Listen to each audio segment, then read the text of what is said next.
Hi, I'm Andy Shalal. I'm the owner of Busboys and Poets. We are so happy to have Rock Newman and the Rock Newman Show join our tribe here. We are a tribe. This is a place where racial and cultural connections are consciously uplifted, a place where art, culture, and politics intentionally collide. This is a space to take a deliberate pause and feed your mind, body, and soul. We believe by creating such a space, we can actually change our community, change DC, and change the world for the better. And now, the Rock Newman Show. Good morning. It is Saturday, October the 26th, 2013. As Andy Shalal said, this is the Rock Newman Show. We're broadcasting live from the Langston Hughes Room at Busboys and Poets at 14th and V Street, Northwest Washington, D.C. I invite you to come on down. Those of you watching us through live stream, there's plenty of time for you to come down to 14th and V Street, have a great breakfast and great conversation. We certainly have a great show for you today. For those of you that might have been sleeping, and the only way that you would know the fact that I'm getting ready to tell you next is that you were sleeping. And for all the rest of you except the 8 people on the planet that were sleeping, this is Saturday, October the 26th, and this is Howard University Homecoming. H-U, you know how we said, you know it. This is Howard Homecoming weekend. And I have with me the Howard University Athletic Director, Lewis Skip Perkins, and the president of the Bison Express, Bruce Williams. Bruce Williams was an absolute legend in his time at Howard University in the defensive backfield. We went to school together for many years. He's gone on to do great and wonderful things, and now has come back to put his shoulder to the wheel at the athletic department with the Bison Express. We'll allow him to talk about all the good, great, and wonderful things that he's doing and that the Bison Express is attempting to do. And as I said, Skip Perkins, a gentleman who graduated from my high school alma mater, Gwen Park High School. So there's a lot of family stuff going on here at this homecoming. Bruce Williams and Skip Perkins, my brothers, welcome to the Rock Newman Show. Thank you, Rock. Let me first go to you, Skip. You now are the athletic director at Howard University. Howard University is historically known for its incredible impact on American and international culture. I often refer to Howard University as the most impactful and influential institution of higher learning in the world. The folks that have graduated from Howard, as the president, as interim president Frederick said yesterday, Howard University students are taught and trained not just to get an education, but to go out and make an impact on the world in a positive way. From an academic point of view, from a social point of view, from a political point of view, there has been enormous impact made.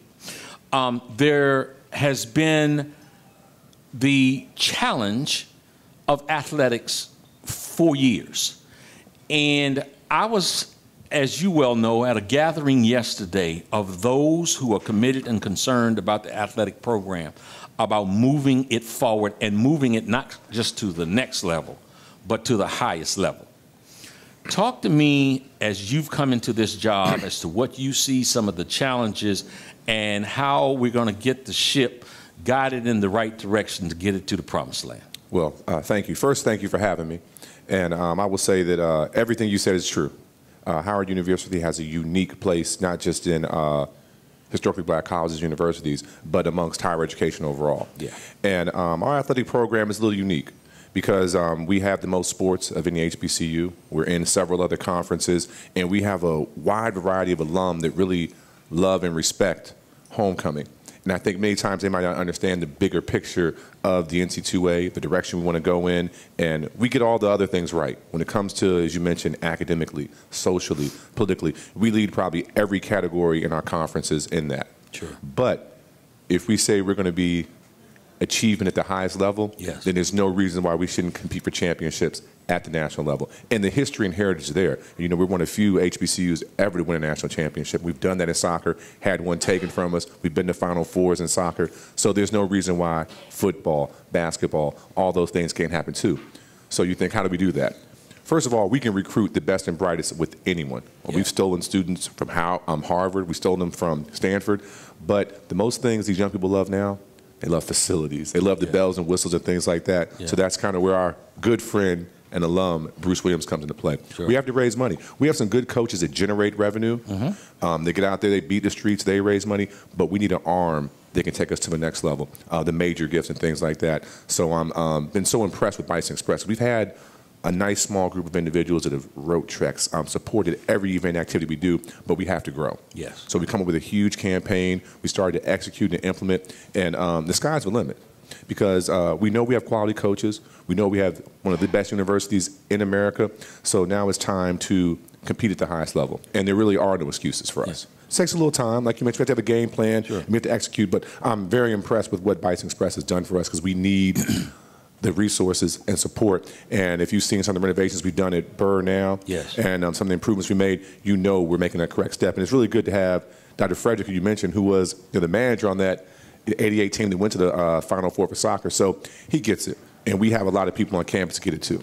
Yeah. Well, you know what? Let me then, with that, thank you. Let me go right to Bruce. Because Bruce, from a position where you are facilitating and assisting the athletic department, which ultimately facilitates and assists the university in its overall mission, your effort is directed at athletics. There is I think, those who love the university feel as if there must be a shift in the mindset of those at the highest levels of the university. Can you please talk about that and what is being done and how we might be able to help that process to get the thinking right? Right. Well, first of all, Rock, thanks for having me, and it's always a pleasure to see you and to be in your company. There are 2 points that I'd like to make. One is that Howard's going through a transformation, not only in the university in terms of competing for students across the board, but also in his thinking and outreach. Athletics is one of the avenues that you could do that. It exposes your university to millions and millions of people when you compete in intercollegiate athletics. And so what we're looking at is how do you do that and sustain that? And the approach that we've taken is like building a house.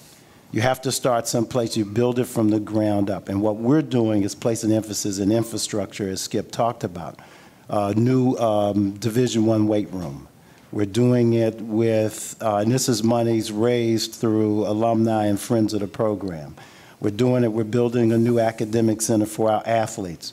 Because right now, the combined, 370 athletes we have across 19 sports, combined GPA is 3.1. Yeah. Graduation rate is 70%. With outstanding. Yeah, so the students are doing their part. What we need to do is to help them, to attract them, train them so they can compete at the highest levels. Now, in terms of fundraising, which is our thrust, is to start to going back, and it's neighbor to neighbor.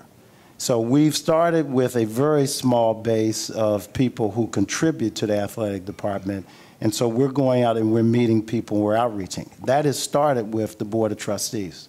So last year, a group of us decided, and we went and we had meetings with 5 of the trustees when they were in town for trustee meetings, and talked to them about their vision of athletics and what they wanted to see. Skip and I jointly went and had breakfast with many of them, talking about our ambition and the things that we wanted to start with. And so these are just stepping stones, but they said, they encouraged us, pushed us. We saw Trustee Brooks yesterday at our meeting. So those are the things that we're trying to do, and by demonstrating that we want to give. And so as you see, there are projects that we're starting with. We think that demonstrates a commitment for athletics. And people want to give the people they see things, and so tangible things. Yeah, and everybody loves a winner. Right. Everybody loves a winner. Homecoming, we had a few bumps in the road yesterday. There is an event at Howard University. Let me say a couple of things. Howard University's homecoming now is probably the best known homecoming in the country. Right. Yeah. It's absolutely numero uno. Right. It's so popular that the event on the yard yesterday, and the yard holds 14,000 comfortably, and then it packs in a few more. But it seemed as if, it had 14,000, it packed in a few more, and a whole lot more wanted to get into it. What's your understanding about, sort of the yesterday, what happened? And I understand that no real serious injuries. From what I've heard, and I serve on one of the campus security authority committees, and no serious incidents so far. But yeah, just overcrowded. It's grown so much, and I don't even know if we can do it on campus anymore. I wouldn't say bigger than graduation, obviously, but the next best thing right now. Yeah. And last year I was out there with my kids, and I couldn't believe the amount of people. And this year we tried to make some adjustments and close some things off, but that didn't work too well. So I'm not sure what the next step is. Yeah. We've got today's game. Against the Morgan State Bears, a 95 rivalry, Washington, D.C. and Baltimore. How are we faring today? We're going to be pretty good. We know what they do. They know what we do. Our guys get up for homecomings, no doubt about it. Dr. Frederick gave the guys a great pep talk the other day. They're up for it. We never really have to worry about our guys getting ready for homecoming games. So we put them on a hotel last night, get them off campus, that type of thing. But our guys be prepared. We're gonna move the ball, play some defense. We got the best quarterback in the conference. And, I don't make any predictions, but I expect to win. Well, of course, homecoming is the football game. And homecoming is also the incredible pageantry that surrounds it. Who do we have this year? I mean, so many times you look out and a superstar walks onto the field. What do we have in store for the crowd today? Well, I was really excited last night. I had a chance to meet Taraji. Taraji Henson. Oh, yes. She's awesome alum. Howard University grad, Hollywood movie star. D.C. girl, too. That's right. With the president's receptions last night, had a chance to meet her, and obviously Lance Gross is one of our ambassadors. Sean Wayans is. And then, obviously from the hip-hop industry, I saw a chance to see 2 Chainz, meet those guys yesterday, a whole lot of people. So it's going to be fun. I think the good thing about Howard is we're going to cover every type of age, race, athletes, political, everybody comes back for this event. People didn't even go to Howard. I think we all have a cousin or friend that went here too. That's right. So interesting dynamic for me. But I just wanted to add one thing I wanted to mention earlier about athletics and where Howard stands, and that is that the president from Maryland made a really good statement a couple years ago. He said intercollegiate athletics is the front porch for any institution of higher education. Yeah. And what an interesting juxtaposition right up front. Right. And I thought about this thing, the next level is there probably is no better way to recruit, showcase, or brand an institution than really, really vibrant, rules compliance, competitive athletic program. Sure. And that is our goal. Yeah. And it will take some time, we will get there. But if you can have a homecoming like this, there's absolutely no reason you can't have the support for anything you do on campus. And that is my observation, absolutely, that we must take this dynamic event that we have, the homecoming, and leverage it all the way across all systems. Right. In terms of attraction for corporate sponsors and all of the rest. Yeah. Bruce, how are we going to do that? Well, one of the things that we've done is we've started beginning a corporate relationship with Under Armour up the road. Right. And we're in the throes of signing a contract with them. And it's a threefold relationship. One is to do co-branding and sponsorship. The second is for them to outfit all of the 19 programs that we have eventually. And the third is to build internships. So we're looking for holistic relationships where the Howard students can go to a corporation and do internships and learn about business and supply chain management, et cetera. And then for us to also benefit from that relationship with the Howard brand of making some money in that as well. Bruce, you and I came to Howard University in the same year, 1970. We're dating ourselves, but so what? We still got it going on. That's right. Tell me what Howard University has meant to you. Well, I don't want to start crying, but I will That tell don't you. matter. We cry up here. It's all right. You know. But Howard is it fulfilled the promise that it set out for me. I was a diamond in the rough.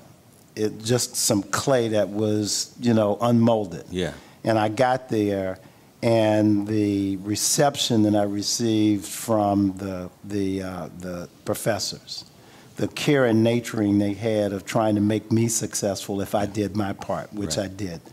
The environment of being around a lot of folks who had a vision. I didn't have one. There are two ways to get to the middle class if you're raised in Washington. One is via college, the other is via civil servant. Yeah. I was headed the civil servant track, and Howard offered me a scholarship. Yeah. And I've tried to take advantage of that. I've gone on, as you know, Rock, and worked at some of the biggest corporations in the world and been very successful in business. But it started at Howard, and it gave me a vision. Met folks like yourself and Glenn Harris and others who had a vision and wanted to do something with themselves, and you get drug into that, whether you want to or not. Absolutely. And they just pull you along. There's a draft. Exactly. There is a draft. Exactly. That's right. And then you start having these big thoughts and big dreams about doing something and about making an impact in your community and leaving a legacy. And so the reason I'm doing this is to come back because I'm never going to be able to repay Howard for everything she did for me. Never. Yeah. And this is just a small token. I've paid with money, but now it's time to get my hands dirty. Sure. And as you know, life is not a spectator sport. Yeah. You need to participate. Got to get involved. Skip, That's in right. the last minute that we have, what's your your short version of what you want us to see, what kind of changes you want at the university in terms of helping the athletic program? Continued support. The folks that have been supporting us have been tremendous. We have to just continue to grow that group. As Bruce mentioned, neighbor to neighbor. There's no better way to showcase and talk about athletics with another person that's in Bison Express or another alum or another former athlete to do it. Talk about their past experiences and continue to support, man, every which way they can. Howard University Homecoming Saturday, October the 26th, 2013. We'll be back on the Rock Newman Show after these important messages.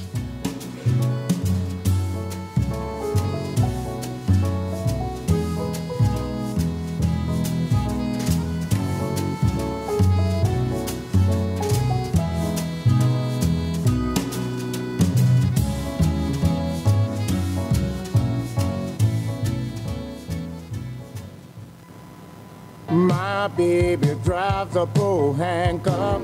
The weekend is here, and no matter what the weather's like outside, you'll find the deals inside here in the beautiful showroom of the all-new Pohanka Hyundai in Capitol Heights during their giant Markdown Madness sale. Smart shoppers know that every new Hyundai in Pohanka comes with Hyundai Assurance and America's best 10-year, 100,000-mile powertrain warranty. But why don't you tell them about the Markdown sale, Joe? I'll be happy to, Kim. Folks, shop around on the web, and you'll see lease payments on a new 2013 Elantra GLS at $179 a month. Today at Pohanka Hyundai, $99 a month. That's right, a $99 payment on a brand new Elantra. And $89 a month on a new 2013 Accent GLS Automatic. How do they do it, Joe? It must be the volume, Kim. A brand new building, hundreds of new Hyundais, and Pohanka's low payment and easy credit programs are designed to get everybody driving. But you have to get here today. Rush to the giant Markdown Madness sale at exit 13 off the Capitol Beltway. Pohanka Hyundai, king of the Beltway. All financing for a limited term on approved HMF credit. My baby drives a bull handcuff.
Hello, everybody. I'm Rock Newman from The Rock Newman Show. And I am absolutely flattered to have as one of my fine advertisers the DMV's greatest corporate citizen. Who am I talking about? I'm talking about the Pohanka Automotive Group. If you have any automotive needs whatsoever, if you want to sell your car, buy a car, trade in your car, have your car serviced, whatever you need, see my good friends at the Pohanka Automotive Group. You will be well taken care of, I promise. I'm Rock Newman. I might be there. Come on down and see our good friends at Pohanka Automotive Group.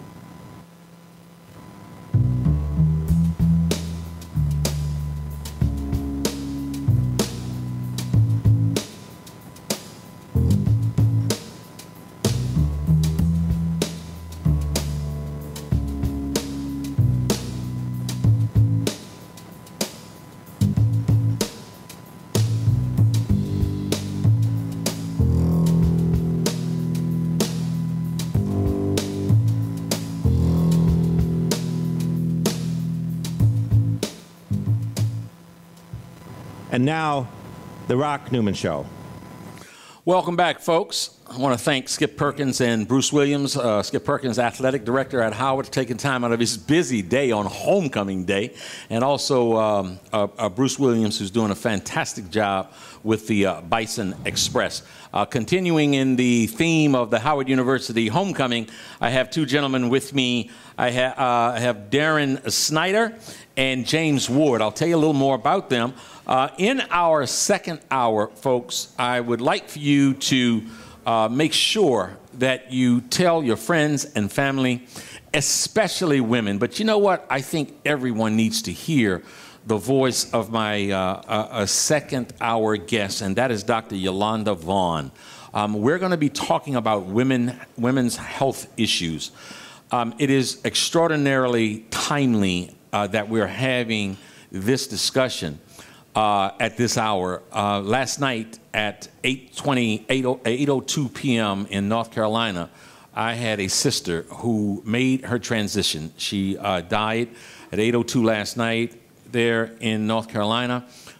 She had suffered for a while after being diagnosed with stage 4 cancer.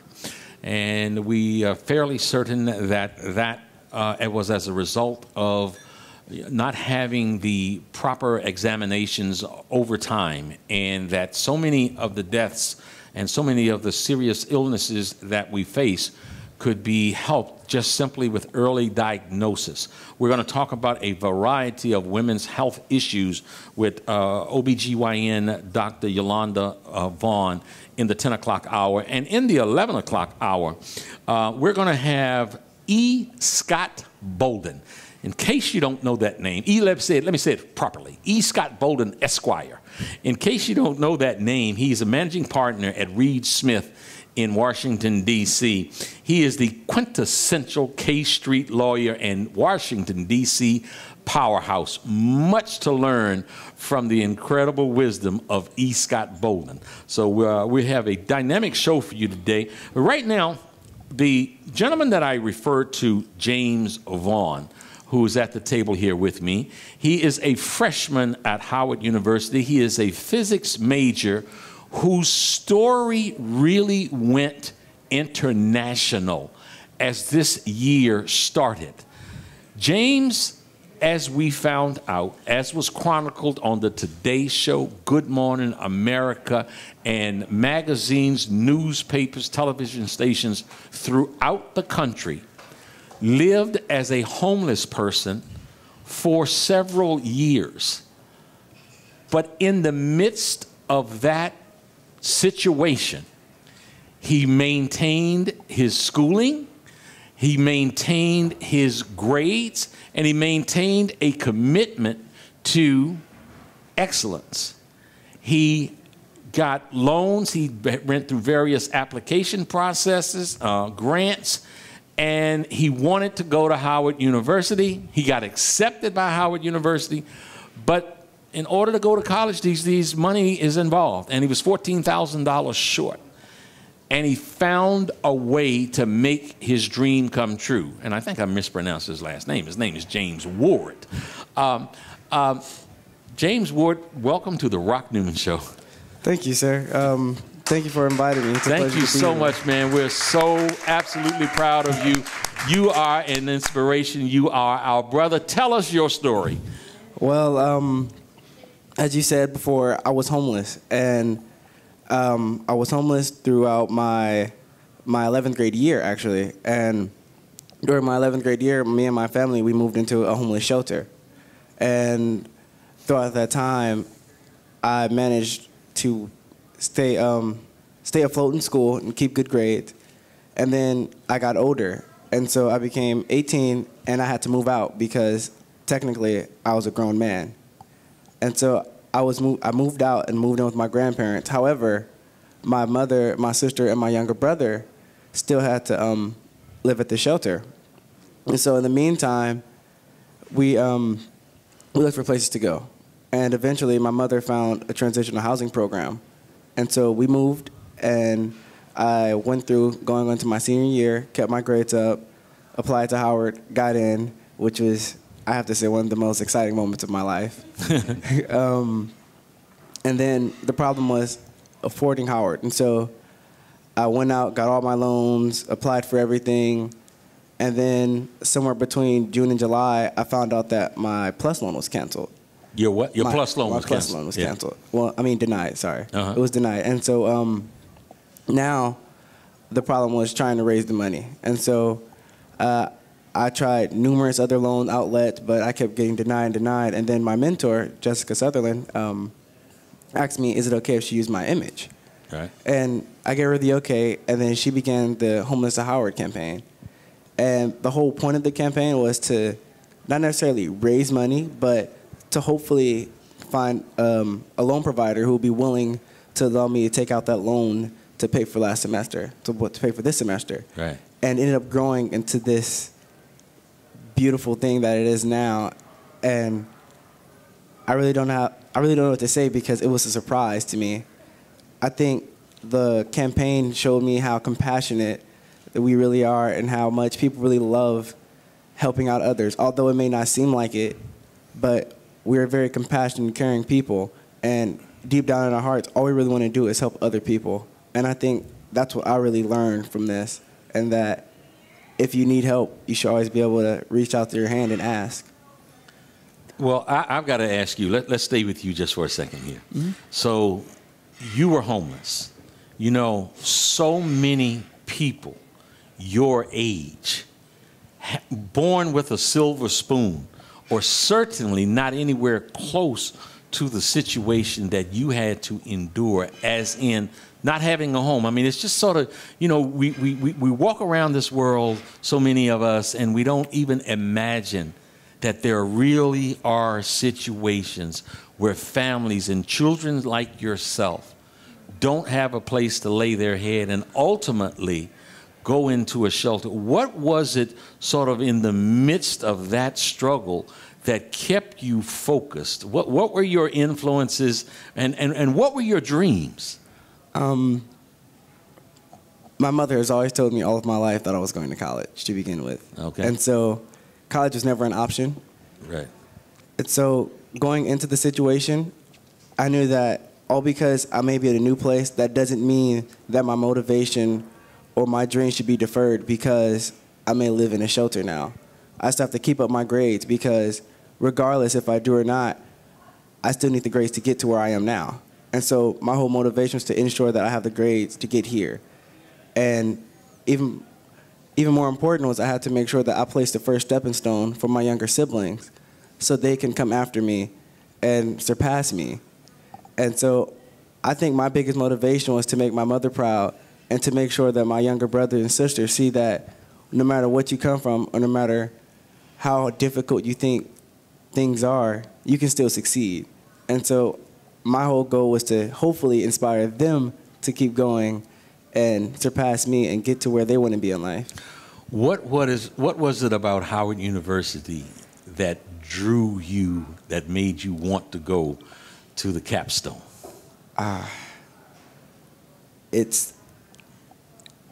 it's everything. Yeah.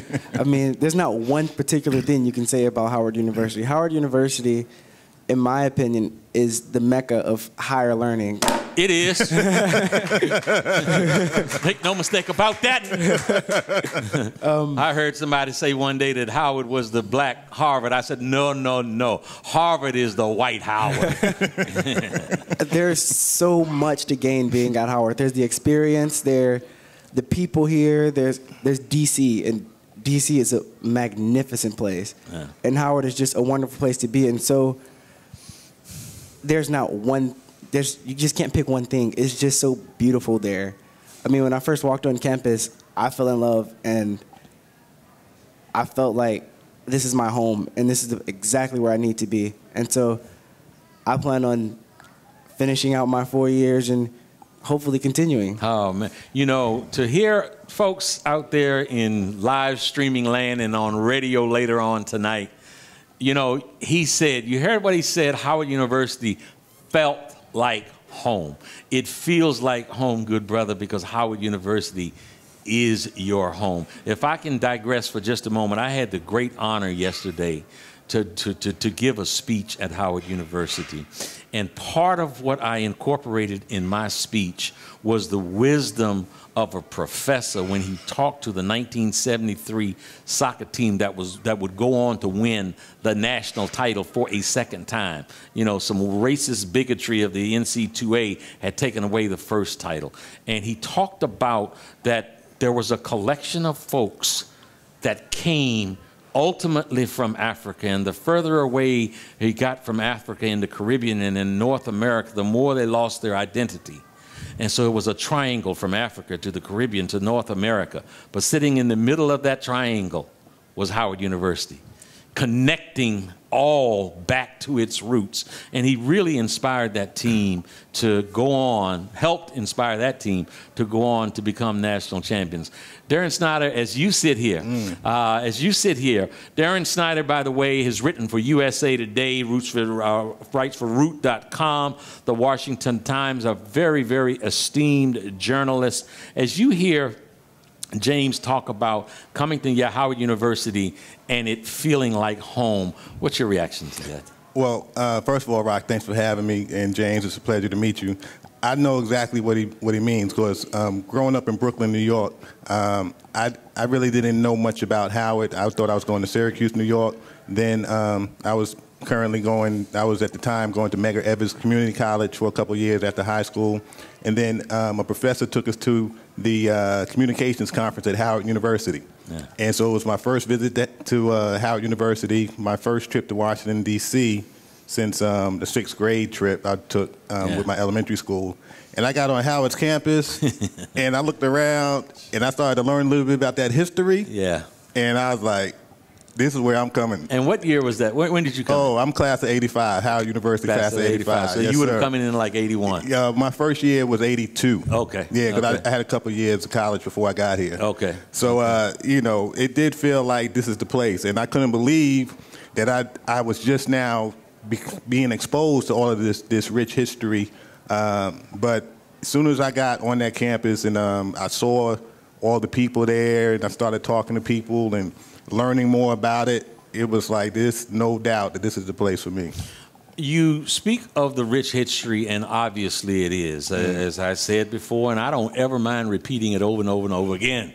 It's the most important learning institution, higher institution of learning in the world. And it has had an incredible impact on the world. So you got there, you looked around campus, you saw all of that history. It really, really appealed to you. Absolutely. And that sounds really good, and I know it's the truth. But there's probably some more truth, too. You saw some of the finest women you ever saw in your life. And they was talking about 7-1, brother.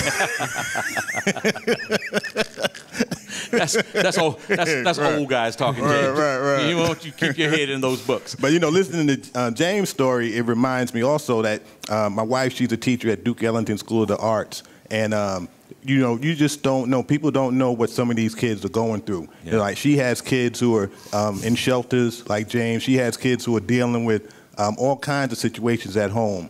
And sometimes that's at the root of some of the struggles that these kids have in schools, But it's amazing sometimes how some of them can just be so resilient and keep pushing and keep performing in spite of obstacles that you would think would take them out. But they just keep pressing on. And listening to this young man's story, there's just more inspiration to show you that even though you can have challenges and obstacles, it doesn't necessarily mean you're going to be out. James, you know, you come to Howard University. You live in Los Angeles. Your family is there in Los Angeles. Are there any plans that you go back for Thanksgiving or Christmas, or you have to be more frugal than that and just stay here? What's on the agenda? I'm not going back for Thanksgiving, sadly. Okay.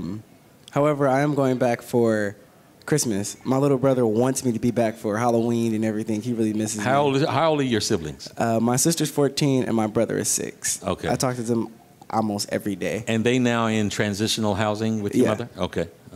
Yeah, so I'll be going back for this Christmas. And I just can't wait to see my family. Yeah. I miss them a lot, although it may not seem like it to them, but I miss them so much. Let me ask you this. So you're not going back for Thanksgiving. You do plan to go for Christmas time. Okay. My wife has been riveted by your story. And she wanted me to talk to you, and I don't want to embarrass you sitting here on the air or anything like that. But she wanted, and I certainly supported, and her wants are my wants, whether I want them to be or not. And she wants to do something with your family, whether that is, send you home at some point when you might want to go, or perhaps bring your mom and your family here at some point. That's something that just personally that my family wants to do with and for your family. So we'll talk about that off the air. I don't know what to say. Thank you. Yeah. Let me ask, when you got on campus, quickly, did folks recognize you from all the stories? No. Did not. So you were so you were anonymous. There's a lot of people who still don't. Okay. So you're a star in the mist, but a star nevertheless. Folks, we'll be back to the Rock Newman Show in just a few moments.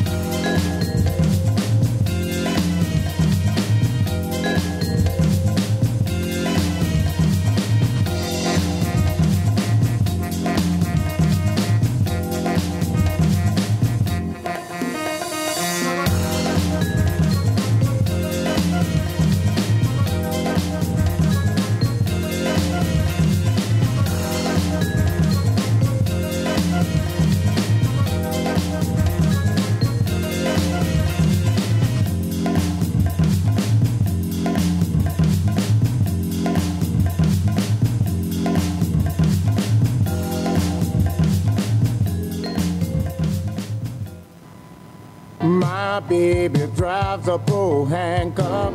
The weekend is here, and no matter what the weather's like outside, you'll find the deals inside here in the beautiful showroom of the all-new Pohanka Hyundai in Capitol Heights during their giant Markdown Madness sale. Smart shoppers know that every new Hyundai in Pohanka comes with Hyundai Assurance and America's best 10-year, 100,000-mile powertrain warranty. But why don't you tell them about the Markdown sale, Joe? I'll be happy to, Kim. Folks, shop around on the web, and you'll see lease payments on a new 2013 Elantra GLS at $179 a month. Today at Pohanka Hyundai, $99 a month. That's right, a $99 payment on a brand new Elantra. And $89 a month on a new 2013 Accent GLS Automatic. How do they do it, Joe? It must be the volume, Kim. A brand new building, hundreds of new Hyundais, and Pohanka's low payment and easy credit programs are designed to get everybody driving. But you have to get here today. Rush to the giant Markdown Madness sale at exit 13 off the Capitol Beltway. Pohanka Hyundai, king of the Beltway.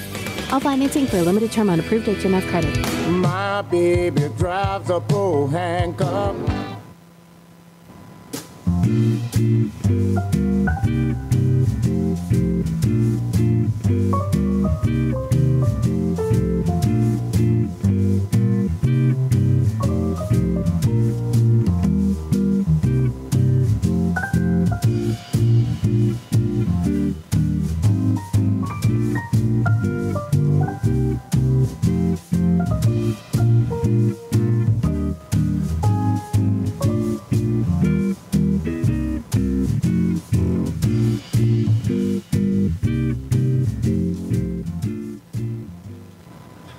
Hello to all my friends in the DMV. I am Rock Newman from the Rock Newman Show.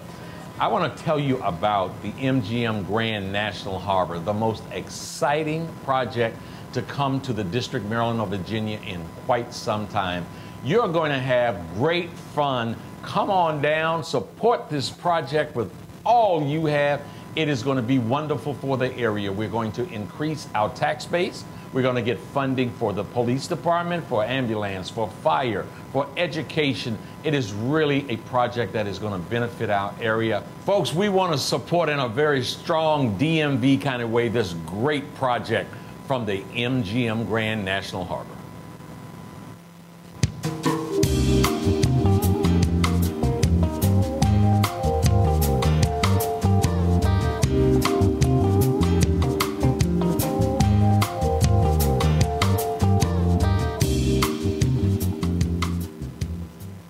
And now, The Rock Newman Show.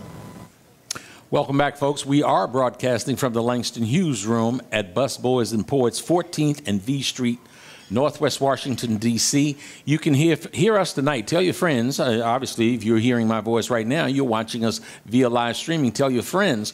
They can listen to us tonight on a rebroadcast on 1480 a.m. That's 1480 a.m. In the Washington, D.C. metropolitan area, D.C., Maryland, and Virginia. We will be broadcast as we are each Saturday night from 6 to 9.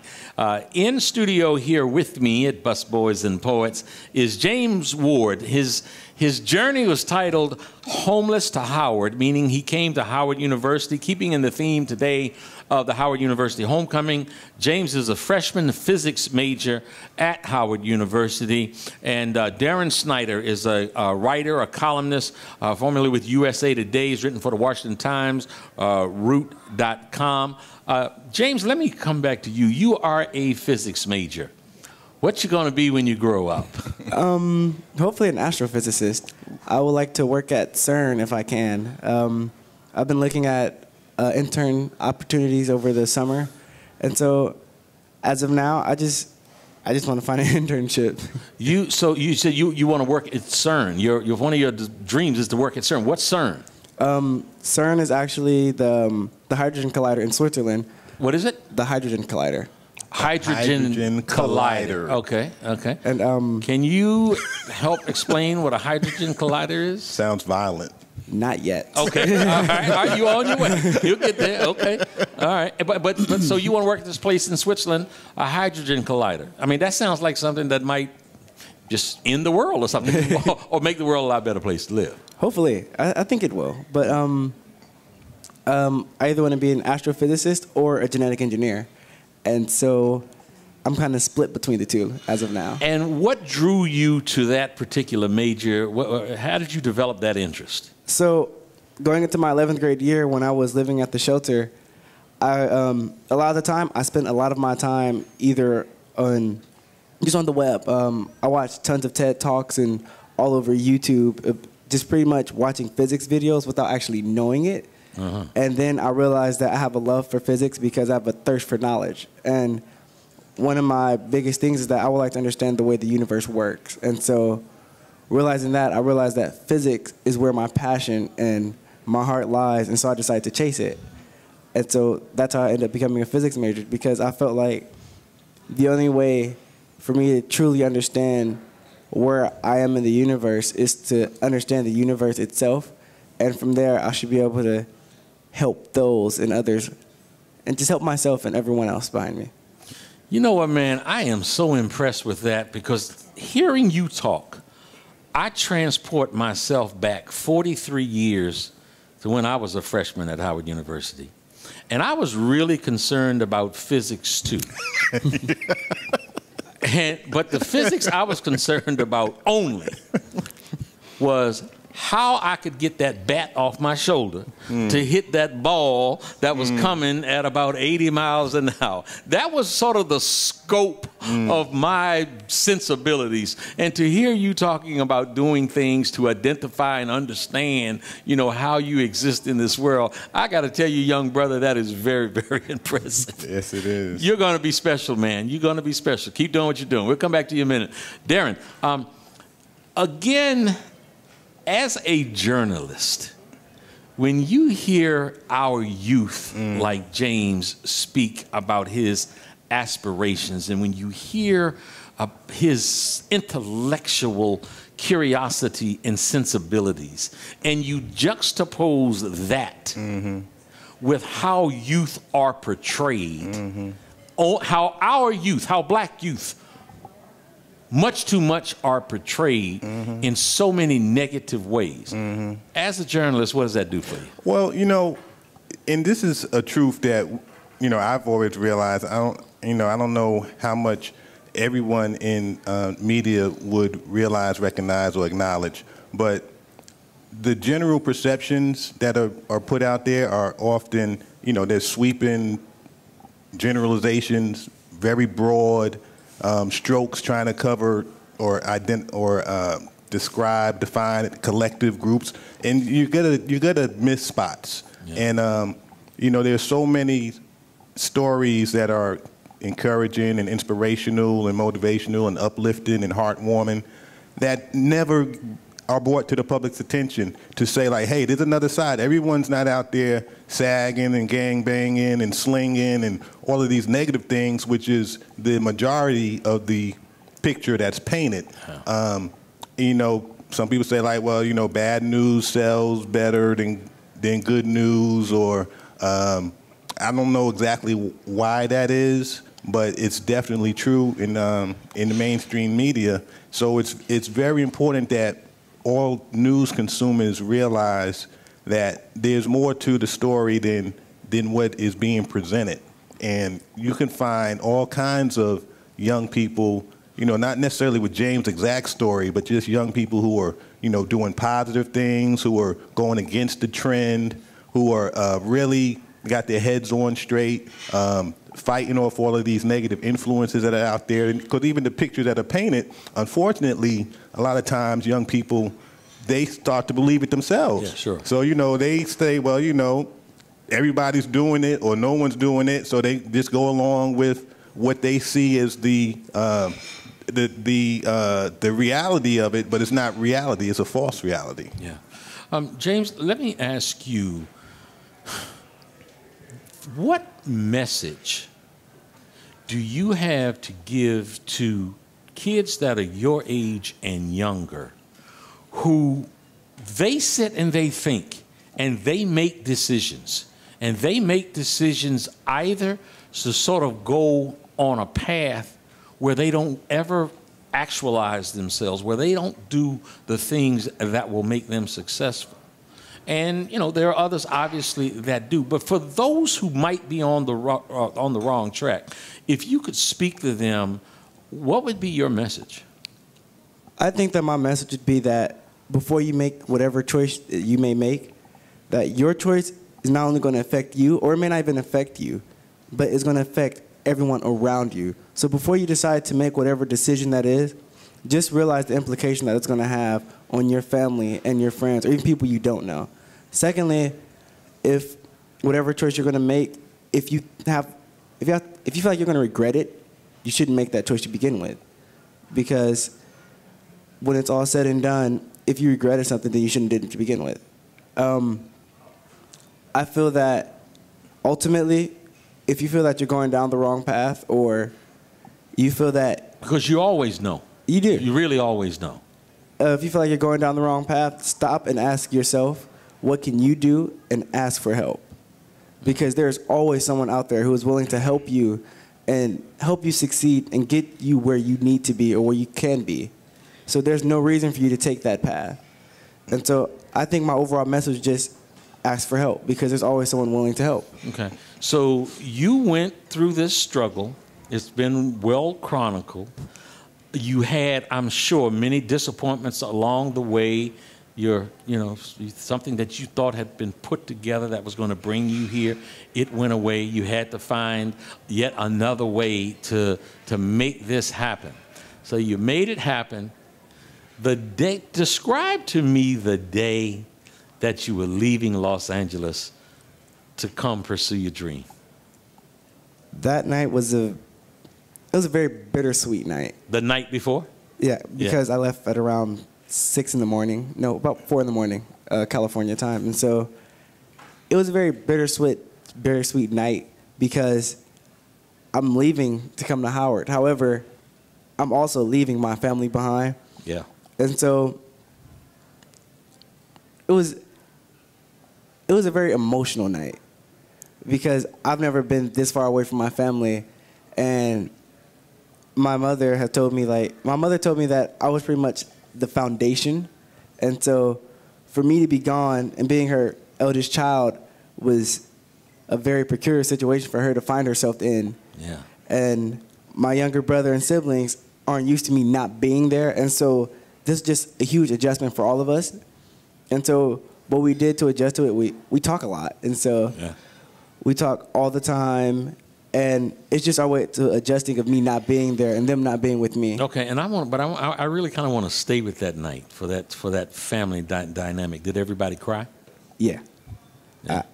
I was in tears. My mother cried. My little brother didn't cry until after I left.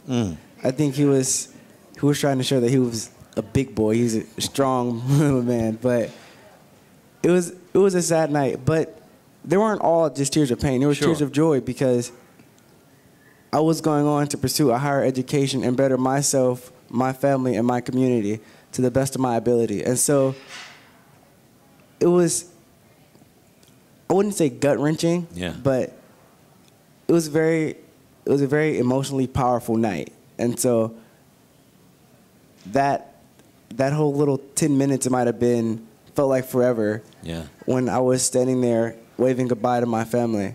And it was bittersweet. You know, I'm trying to be like your little brother and be a big boy and not cry, not cry.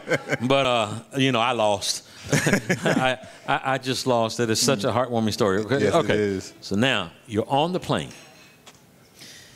Tell me some things you were thinking about on that plane ride. That's a long plane ride. So that was the first time I was ever on the plane. Right. And only thing I could think of is, oh my gosh, I'm in a giant metal tube that's about 30,000 feet. So that physics thing took over. And I think I dwelled on that for about the whole ride, unless I was sleeping. But most of the time, I was asleep. So when I was awake, the view was, it just blew my mind. It was one of the most beautiful things I've ever seen, being able to look out the window and see nothing but clouds and sun rays. It was absolutely stunning. And I've never seen anything like that before. So to me, it was magnificent. I don't have words to explain the way I felt because I was sitting there looking out the window. I just left my family behind. I'm on my way to begin my own adventure and my own journey and my own life. And I felt that there was no better way to start it by looking out at something so beautiful, knowing that just a couple of months ago, it was just as dark as gloomy as my past was. Brother, if this physics thing don't work out, a poet, I mean, you got some poetry going on up in her. I write poetry, actually. Oh, okay. I'm not surprised to hear you said, okay, I'm not done yet. So you're on the plane, you're having all of these thoughts, you're seeing this majesty of the universe here. You touch down. 3 airports in the Washington, D.C. metropolitan area. Dulles, Washington National. I don't call it Reagan. It's Washington National. That's right. And Thurgood Marshall, Baltimore. Which one did you land? Where did you land? You remember? I think it might have been Dulles. Okay. Dulles. I think it might have been. So you touched down. Now, was there? I know you said there was a friend of yours that came here. Did you come on the plane together? Yeah, okay. Me and my cousin came here together. And so when we arrived, his family met us. Okay. And they brought us back to, they took us to the campus. Yeah. And we walked into Drew for the very first time. And that's Drew Hall, y'all. Charles Drew Hall. R. Drew Hall, blood plasma, saved people's lives when he couldn't go in a particular hospital. He was the man that was helping save the people who were doctors in that hospital, but he couldn't go. Charles R. Drew Hall is what he's talking about. At Howard University. We got there. Today is homecoming. HU. We got there, we checked in, found out we lived on the 5th floor, and walked into our room for the very first time. We left and instantly went and bought fans. It was hot. It was hot. That's what we call. That's what we call the dog days of August. We did that. Then we went out to eat and came back, and it was a Friday, and so not everyone has moved in yet. Yeah. And so we actually got to pretty much explore Drew Hall together because there was no one there before it became bustling, because the next morning everyone was there. Yeah. And that was pretty much my very first night. It was fun, I guess. What has been the most profound thing that has happened that's had the biggest impact since you've actually been at Howard? We got about a minute. I'd say the most profound thing that's happened to me since I've been here would, I would say, would be meeting going to New York to visit the African American burial ground was an amazing experience for me, because it just showed me that every beginning has an end, and no matter what you've gone through, there's always something there that's pushing you forward. There's always going to be something there that's telling you to keep going, no matter how difficult or how bleak the future may seem for you. And so being there and realizing and learning all these things that these people had to endure, and seeing that no matter what happened, they kept their faith and their tradition, and their spirit stayed strong, and it allowed them to survive and thrive, just meant so much to me, because I've done the same thing. And so I was able to connect with them on not only an intellectual level, but on a spiritual and emotional level.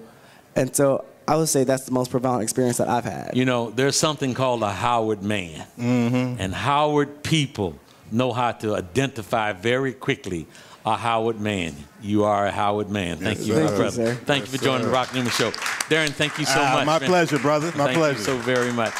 Folks, that wraps up this first hour of the Howard University show on the Rock Newman Show. We'll be back with OBGYN Dr. Yolanda Vaughn. Very important segment, all on women's health issues. The music you hear in the background is the Howard University alma mater. It is Howard University homecoming.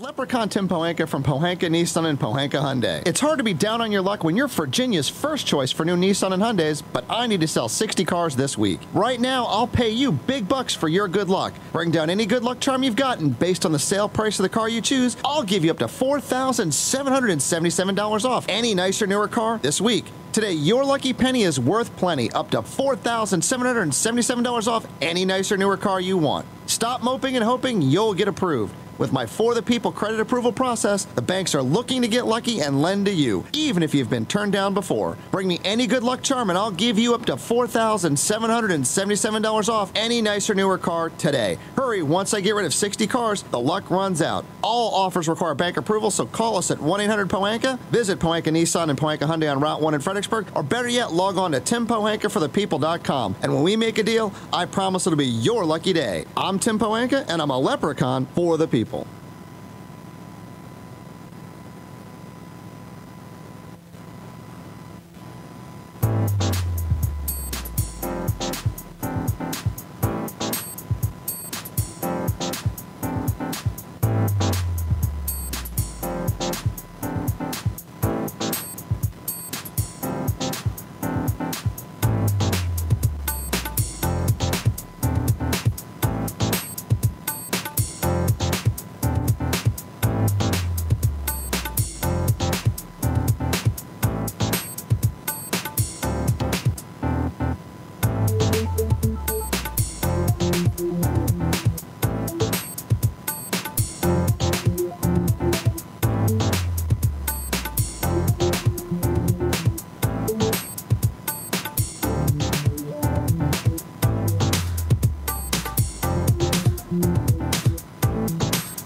Hello, everybody. I'm Rock Newman from The Rock Newman Show. And I am absolutely flattered to have as one of my fine advertisers the DMV's greatest corporate citizen. Who am I talking about? I'm talking about the Pohanka Automotive Group.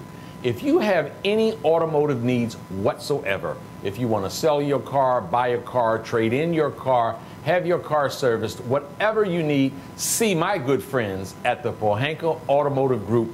You will be well taken care of, I promise. I'm Rock Newman. I might be there. Come on down and see our good friends at Pohanka Automotive Group.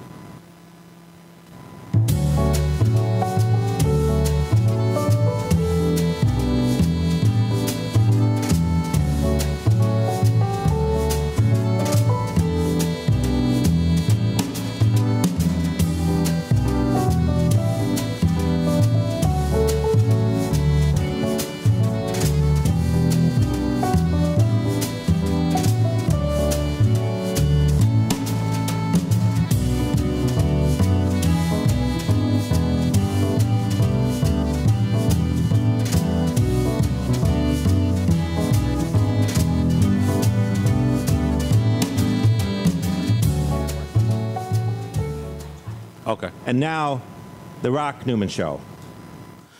Folks, welcome back to The Rock Newman Show. We are broadcasting from the Langston Hughes Room at Busboys and Poets at 14th and V Street, Northwest Washington, D.C. You still have time to come down and join us for great conversation and great breakfast. In this hour, we have gynecologist Dr. Yolanda Vaughn as our guest. We're going to be talking about women's health issues.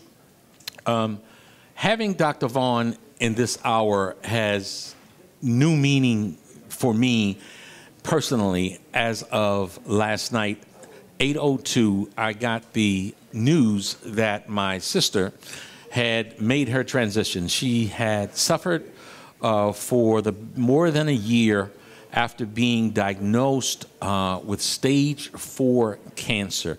I will let Dr. Vaughn talk about the various stages of cancer and the various kinds of detection that is available that obviously she did not have.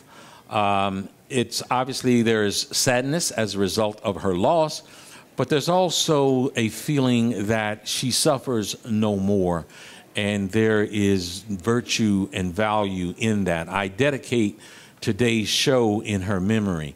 She endured with such grace and dignity, never seeking sympathy. She was prepared for whatever her fate was going to be, and she's my shero. I love her dearly. She'll rest in peace. Her children and her just cherished and precious grandchildren who loved her dearly. I know they're having a very tough time, but Uncle Rock loves you, and Uncle Rock will be here for you, and we're going to try to continue on in her spirit, which you know was a very strong, looking forward kind of spirit, a can-do kind of spirit.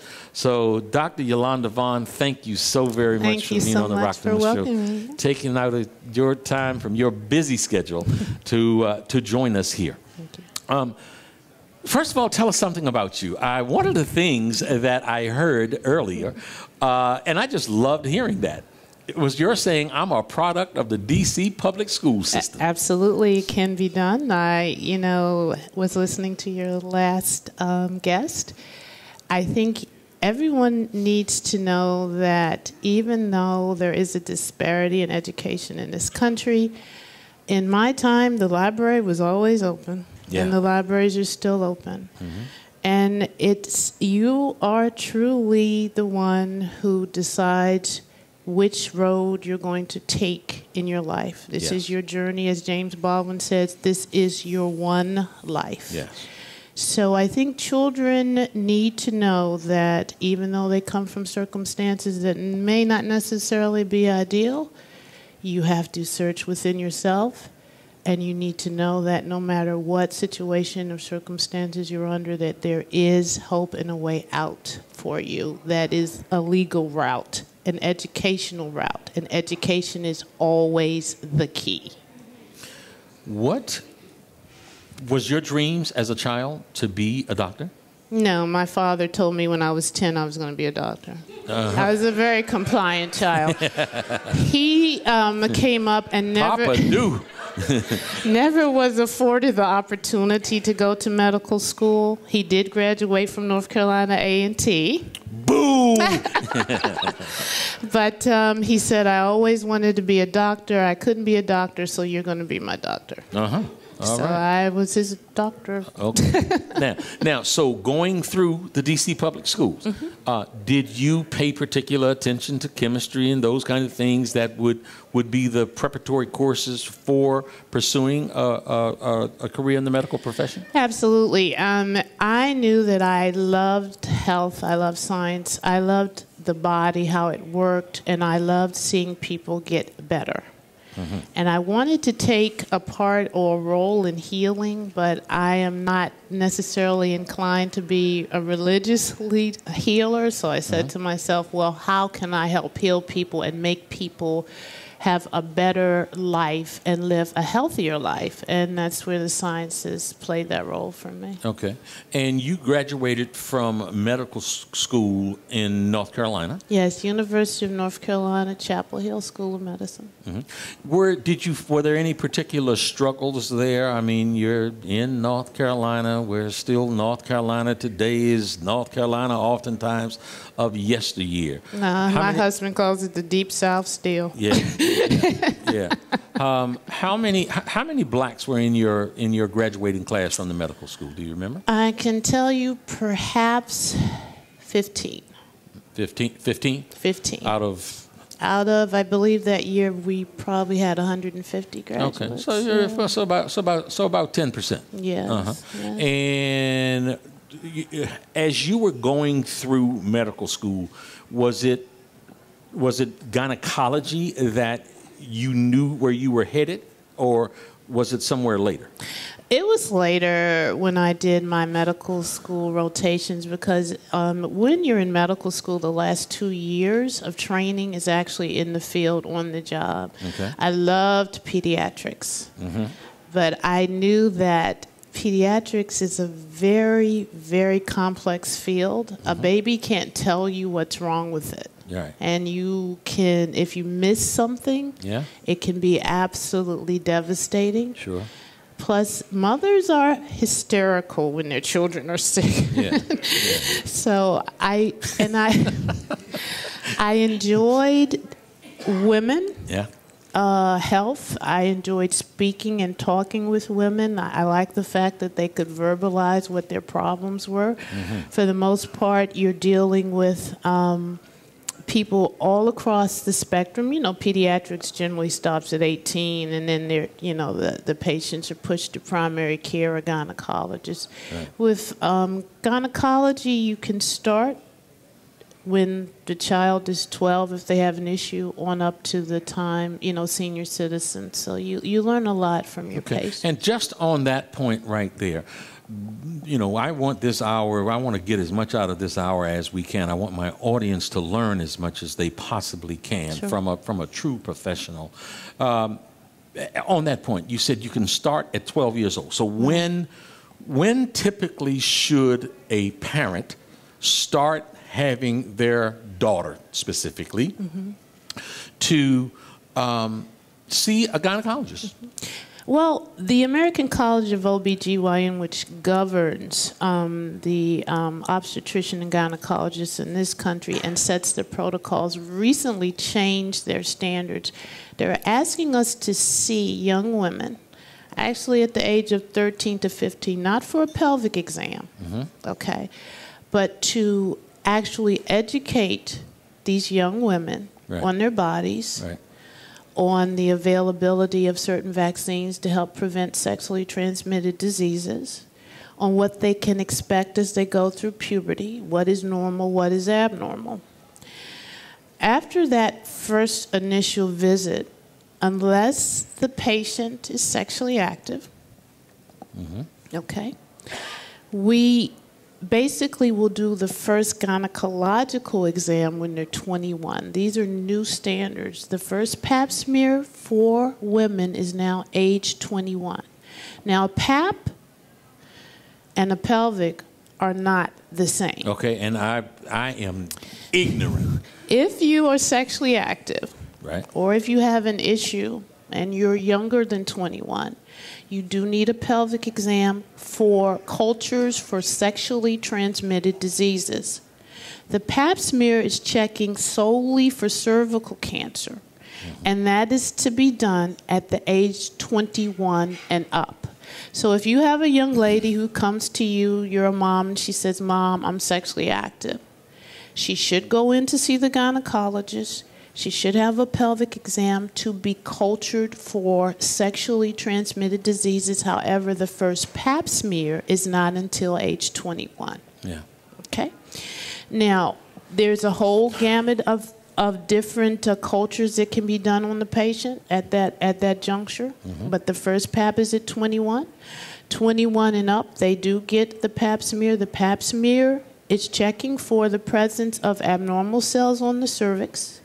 We do know now through research that cervical cancer is caused by a sexually transmitted disease. Let me say that again. Say it, please. Listen, cervical please. cancer is caused by a sexually transmitted disease. The HPV virus causes cervical cancer.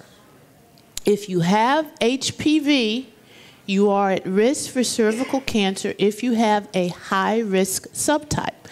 And for men, if your significant other is positive for high-risk HPV and you participate in oral intercourse, you are at risk for cancer of the oral pharynx. So, folks, maybe you were pouring some sugar frosted flakes or something like that. I'm going to ask you to repeat that, please, because I think it's critically important to our community, to all communities. Cervical cancer is caused by the HPV virus. The HPV virus is a sexually transmitted infection.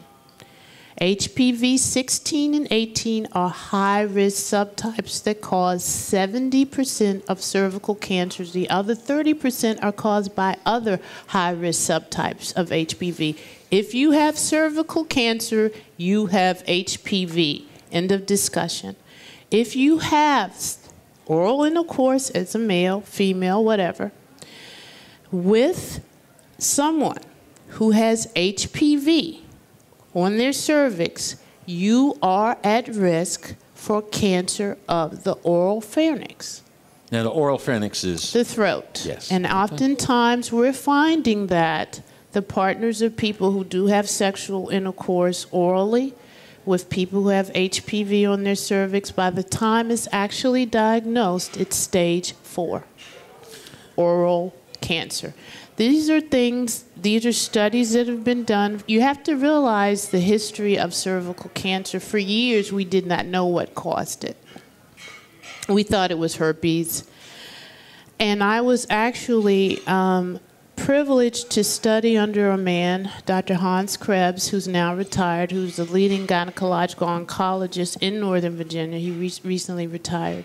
But when he was down at Medical College of Virginia, where I did my residency, we actually took biopsies from patients, and they were sent off to Germany to search for the subtype and the cause of the virus. We knew it was viral mediated, but at some juncture, people thought that it was herpes. No, he was one of the pioneers that said this disease is caused by HPV. Yeah. This is why you have the Gardasil vaccine now being offered for children, not just women now, not just little girls, but little boys now can get the Gardasil vaccine to protect them from HPV. It starts at age 9 to age 26. You know, there are a lot of studies done. People do research, a whole lot of studies. People get called up on the phone. They try to get answers about when children are becoming sexually active now, especially girls. Right.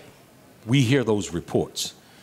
You are a doctor, and you know firsthand. What age are kids starting to have sex these days? A study was done approximately 2 years anonymously, and they did basically canvassed the schools and asked these children, when did you start having sexual intercourse? Generally from age 10 to 13. And children are participating in oral intercourse. And this is what was actually grouped together as sexual intercourse. They included oral intercourse, vaginal, any type of intercourse, 10 to 13, average age. My guest is Dr. Yolanda Vaughn, gynecologist extraordinaire. We will be coming back and talking about all things related to women's health after these brief messages.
My baby drives a handcuff. The weekend is here, and no matter what the weather's like outside, you'll find the deals inside here in the beautiful showroom of the all-new Pohanka Hyundai in Capitol Heights during their giant Markdown Madness sale. Smart shoppers know that every new Hyundai in Pohanka comes with Hyundai Assurance and America's best 10-year, 100,000-mile powertrain warranty. But why don't you tell them about the markdown sale, Joe? I'll be happy to, Kim. Folks, shop around on the web, and you'll see lease payments on a new 2013 Elantra GLS at $179 a month. Today at Pohanka Hyundai, $99 a month. That's right, a $99 payment on a brand new Elantra.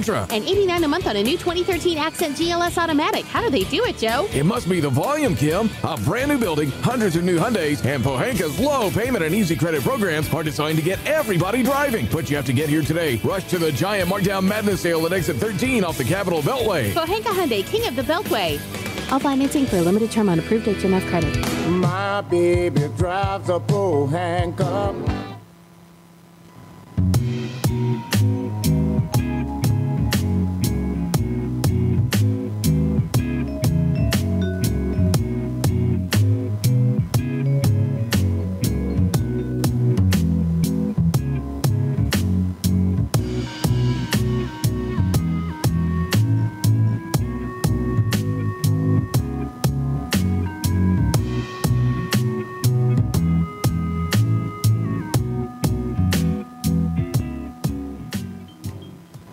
Hello, everybody. I'm Rock Newman from The Rock Newman Show. And I am absolutely flattered to have as one of my fine advertisers the DMV's greatest corporate citizen. Who am I talking about? I'm talking about the Pohanka Automotive Group. If you have any automotive needs whatsoever, if you want to sell your car, buy a car, trade in your car, have your car serviced, whatever you need, see my good friends at the Pohanka Automotive Group. You will be well taken care of, I promise. I'm Rock Newman. I might be there. Come on down and see our good friends at Pohanka Automotive Group.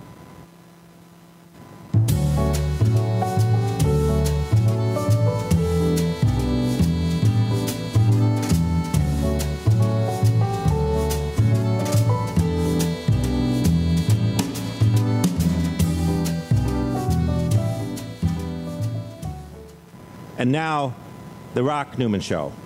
Welcome back, folks. My guest, Dr. Yolanda Vaughn, she has practiced gynecology for the last 28 years. She's a lady that knows what she's talking about. While we were on the break, I was sharing that I think, and I don't know all of my sister's, sort of personal medical history, but I think that she went many, many years, 10, I don't know, but I remember hearing a discussion that makes me think that it was really more than a decade without as I call it, female examination. And you were saying? Well, that's not unusual sometimes for postmenopausal women. Unfortunately, if they do have Medicare doesn't cover gynecological visits for women except one initially. A lot of patients don't know. They think, oh, when I get Medicare, it's going to be wonderful, panacea, everything. Not necessarily. And the recommendations now are for ACOG that if a person has no history of any cervical issue in the last 20 years, basically they can go without a pap smear, without an exam, period, in the discussion until they go to see the maker or the baker. I have issues with that. I do follow ACOG's recommendations. And ACOG is? The American College of OBGYN. Once you become board certified, which means that not only have you finished medical school, you went through a residency program. After that, you actually have to sit for a board exam. And then again, another exam to say, I am board certified. Once you become board certified, there's certain organizations in the medical community that you are a member of and you adhere to their regulations. And if you go outside of those regulations, you're not necessarily frowned upon because you have to individualize treatment for each patient. But you still have to be able to say that for the vast majority of my patients, I am following ACOG guidelines. However, patients who, like your sister, who have gone 20 years without an exam, she probably presented with the hallmark symptoms of ovarian cancer: bloating, just feeling full, lower abdominal pressure. Any physician who has a woman who's postmenopausal and they're seeing her, and usually these patients are still going in to see their primary care physicians once a year because some of them are on cardiac medications, they have to be regulated. Once you hear that hallmark of symptoms, the one thing that must be done, hands down, for your patient, besides a physical exam, is a pelvic ultrasound. To diagnose ovarian cancer, you must do a pelvic ultrasound. The ultrasound will show the ovaries and it will let you know if there's an abnormality there. Now, it's not a 100% thing. Ovarian cancer occurs, if you look at all women, 1 in 70 in her lifetime will get ovarian cancer. The problem is, by the time it's diagnosed, it's usually in a progressive stage. Only 20% of those cancers are diagnosed in stage 1. If they are diagnosed in stage 1, your cure rate is 90%. Oh, so detection. Detection is the key. The other thing you want to do is a CA-125. The CA-125 blood test will detect a certain number of ovarian cancer. Now, some of them will not be detected, but the one that's the vast majority, it'll detect. If it's elevated, something is wrong. Ovarian cancer is a very, very strange type of gynecological cancer because it's a surface spreader, which means that once that ovary, the capsule pops and those cells get loose, they adhere to any tissue that comes against it. So they'll adhere to the bowel. They don't need the bloodstream to be carried throughout the body. They will just attach themselves. And that's how you end up with the ascites, the bloating. That's fluid from the tumor. Right. And when you see a woman who has these symptoms, you must order those tests. And when those patients are diagnosed with ovarian cancer, they must go to a tertiary care center. By that I mean the big healthcare centers. And this is where we get into the disparity in the African American community with healthcare. Yes. We will want to stay in our community with our community doctor because Dr. So-and-so took care of everybody. No. Get in your car and go. Because the professors, the learned people, the people who have the protocols, the people who are on the cutting edge of treatment for your cancer are not going to be at community hospitals. They're at the big centers. They're at the Hopkins. They're at the Georgetown Lombardi Cancer Center. They're at Fairfax. They're George Washington. They're not at the local hospital. So please, once you have this diagnosis, do not limit yourself to your even for your chemo if you need it. Take the drive. That can save your life. Yes. There's so much to talk about. Yeah, there is. You talk. Prevention cannot be stressed enough. Now, prevention is being examined, which brings me to a point as to how we even initially had this conversation when I say prevention means being examined. Exactly. This started off, today's segment really started off before I contacted you.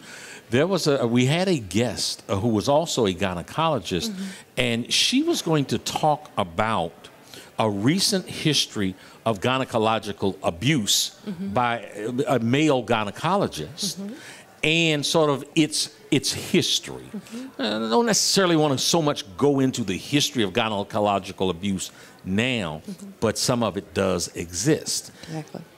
What I find fascinating, and I hadn't heard before, now it's not something I paid a lot of attention to, but clearly from where I sit, I hadn't heard of it. But I've heard your patients say that you are very inviting, not just for them in welcoming them as the woman, but you invite their significant other, the man, the husband, the boyfriend, into the exam room also, where you can discuss this with both of them. Why? You know, everyone in every situation, every patient has a loved one, a person who is interested in their care. Very unusual to find people who are isolated islands. And I always tell my staff, if someone has a belly button, that means they belong to someone. And if someone takes the time to come in with a patient, to be available for the patient, they need to be informed, if the patient agrees to have them in there, as to what's going on with the situation. Significant others, family members, have been my saving grace, because oftentimes some of my patients can be a little stubborn with their health care. And they don't want to pursue certain avenues that I know will lead to them becoming more healthy. And I will purposely ask for them to bring in their husbands or their significant others, because oftentimes that's what it takes to get them to do what's best for them. Yeah, because we love and care for other people and oftentimes don't care for ourselves. And by the time their husband starts shooting eyes in their direction and they look at me and say, oh, she's going to do exactly what you said, doctor. I said, thank you. This has made my life a lot easier. I think sometimes women get so involved, particularly, I can say, and I heard this term before, and I'll state it because I say it to my husband and myself. I think sometimes African-American women are everybody's mule. We do everything.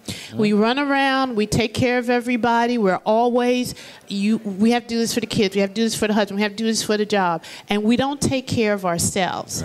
And I also heard this term recently, if you love your children, take care of their mother. You cannot be 150% for anyone if you are not healthy and taking care of yourself. So I invite the significant others in, because I can often get more done with them helping me with the patient. I had a post on Facebook when I promoted that you were going to be on today, that we were going to be talking about women issues. Oh, no. And the gentleman said, he said, I gave advice via Facebook just recently, and we were talking about a woman's menstrual cycle. And I opined on it, and I really got called sexist. And what he said is that he had done some research for some project somewhere in the past and found that many women who had severe menstrual cycles were deficient in calcium. And that upon him doing that research, he prescribed it for several friends. He told several friends, increase your calcium intake. And there was a 100% consistency in the 4 or 5 people that he had that conversation with. They started taking calcium, and they stopped having the severe cramps that they had. What say you? I say that that's definitely not a scientific-based study. Okay, he I say has so a too. very small cohort, and I can tell you that if you look across the board, most people are calcium deficient because for years we were telling people stay out of the sun, and a lot of people, particularly women, tend to be lactose intolerant. I know I am, and African Americans tend to be more lactose intolerant. We're going to have less intake of dairy products because if something we take in makes us get gas and we're bloated, we're not going to necessarily eat it all the time. So across the board, most women are calcium deficient. I can tell you with some degree of certainty that giving calcium to women with dysmenorrhea or bad menstrual cramps across the board is not going to cure 99% of them. He had a small cohort, God bless him, I'm glad they're better, but that usually is not going to stop their pain, their heavy menses. That won't do it, just giving them calcium. And if you advocate that, if I were to advocate that to my patients, they would look at me and say, have you lost your mind? I need some help. And so what causes it? Those terrible times of the month, what causes that? Multifactorial. You have some patients who definitely have endometriosis, which it means that they have a condition where the menstrual glands actually will find their way outside of the lining of the uterus and implant in the pelvis. When this happens, those patients have severe, severe pain, severe menstrual cramps. There is a triad we look for: dyspareunia, which means painful intercourse, dysmenorrhea, which means painful menses, and infertility. That's the triad of endometriosis. So that's one cause. Another cause can be fibroids. Fibroids runs rampant in the African American community. 30 to 40% of women, by the time they get into their 30s and 40s, will have some degree of fibroid tumor in their uterus. That is another cause of severe pain. Then you also have a class of people, we never know why they have bad cycles. From the time they first start having their cycles, they start having nausea and vomiting. They miss time from school. The mother will bring the patient in and say, this child has missed 10 days a month out of school for her cycles, and they're about to say she can't be promoted. And we'll do a workup on the patient, and they'll say, ma'am, your daughter falls in the category, we don't know why she has bad cycles, but we can treat the problem. So the vast majority of women, you will never know why they have heavy, bad, painful menses. A male member of my staff, when we were talking about this show, he sort of jokingly said, well, ask the good doctor, what's the correlation between a woman's time of the month and her having a bad attitude for 4 or 5 days? Now, sort of jokingly said that, but, you know, my father was one famous for saying, many true words spoke in a joke are true. Tell me about the correlation. Well, being a woman and being one who's had a menstrual cycle, I don't think anyone would advocate that it's fun to bleed for 4 to 5 days. Mm-hmm. It just is not anything that anyone would sign up and say, oh, yeah, I would like to take this amount of time out of the month, 4 to 5 days, and have red stuff pouring out of me and not be able to wear the clothes I want and not be able to feel good and have my uterus cramping and trying to stand up in the meeting in a business suit. Listen up, and I fellas. have this hairy cramp, or go home after I've been working all day with my briefcase and my stilettos on, have to cook for you and your children, and then have to periodically between cooking run to the restroom, change the bed, come back. That is not a good day for anybody. So any man who says, well, the cycle, whenever she's on the cycle, I can tell because she's in a bad mood. Oh, yeah, you think? Yes. Okay? Yes, I'm in a bad mood. And every month, once a month, I'm going to be in a bad mood, so adjust. Just think of this. This is 1 week out of the month. You have a good woman the rest of the time, 21 days of the month. You're blessed. Fellas, do you need a repeat? No, I think you heard that. Do you have your answer? I should call his name, but I won't. Maybe I will when I come back for the next segment after these messages on The Rock Newman Show.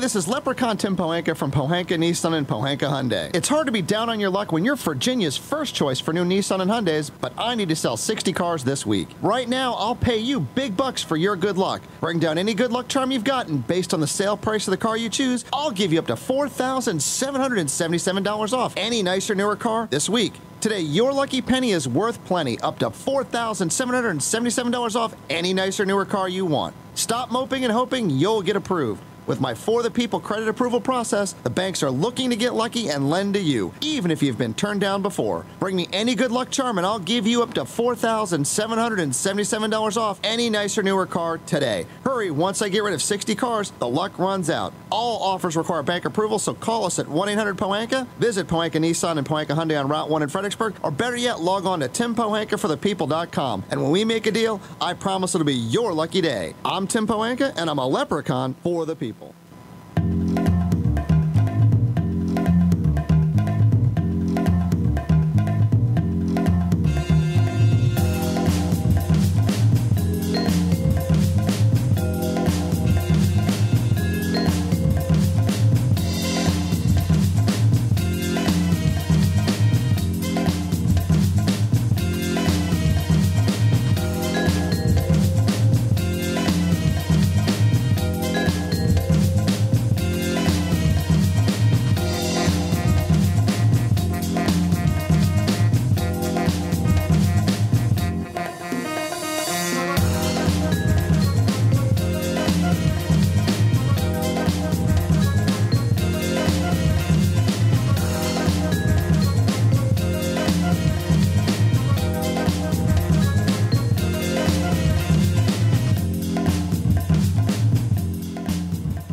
Hello to all my friends in the DMV. I am Rock Newman from The Rock Newman Show. I want to tell you about the MGM Grand National Harbor, the most exciting project to come to the District, Maryland, or Virginia in quite some time. You're going to have great fun. Come on down, support this project with all you have. It is going to be wonderful for the area. We're going to increase our tax base. We're going to get funding for the police department, for ambulance, for fire, for education. It is really a project that is going to benefit our area. Folks, we want to support in a very strong DMV kind of way this great project from the MGM Grand National Harbor.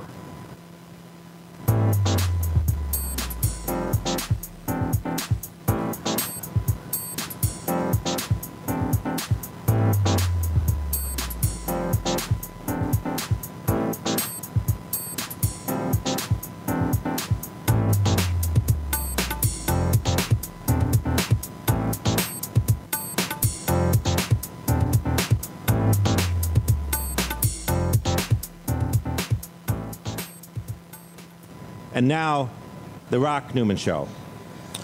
Folks, welcome back to The Rock Newman Show. My guest this hour, Dr. Yolanda Vaughn. Coming up in the 11 o'clock hour, the quintessential K Street lawyer, E. Scott Bolden, Esquire. You're going to want to hear what this guy has to say. He's a real D.C. powerhouse. And I have a powerhouse at the table with me here this morning, Dr.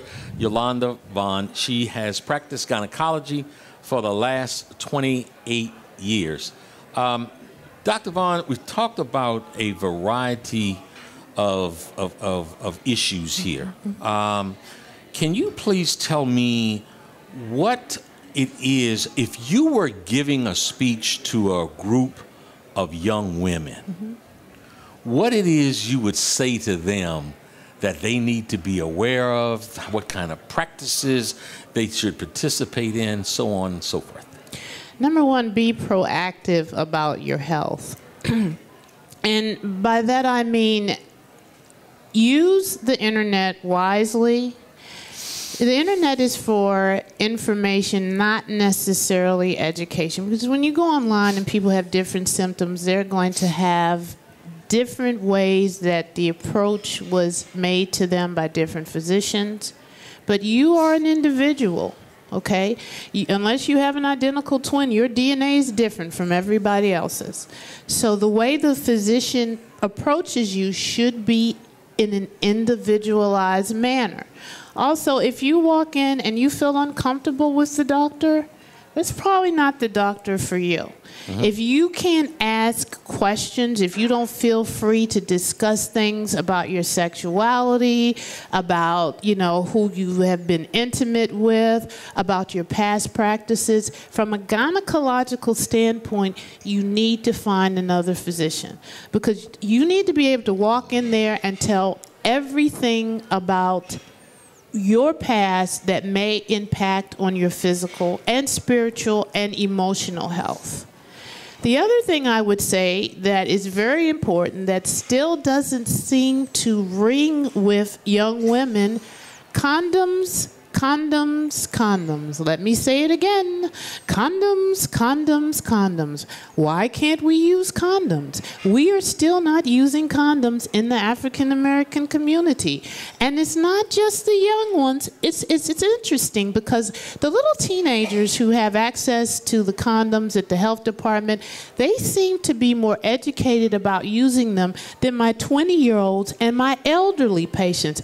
I get in trouble with the patients who are 50 and 60 years old. In my practice, they're the ones with STDs. 50 and 60 years old. 50 and 60 because they think that the men in their generation do not have intercourse with younger women.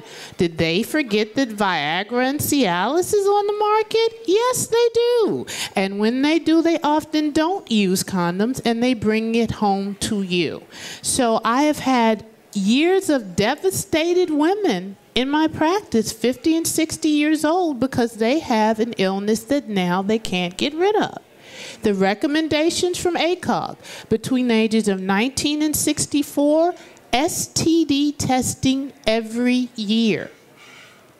And that includes not just gonorrhea, chlamydia, you know, the things that you think that, you know, I can get a shot and it'll move on. Hepatitis C. We now have a serological blood test for herpes simplex 2. Genital herpes can be tested by blood, okay?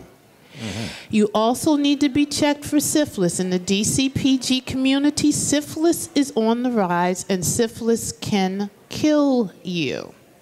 So when you come in my office, I have what's called a blue plate special. And when I come up to my staff and say, Miss So-and-so's getting the blue plate, HIV, hepatitis C, syphilis, and herpes simplex 2 IgG. That is the blue plate special. That plus whatever cultures I've done during the pelvic exam will cover the vast majority of sexually transmitted diseases that can impact on your sexual health.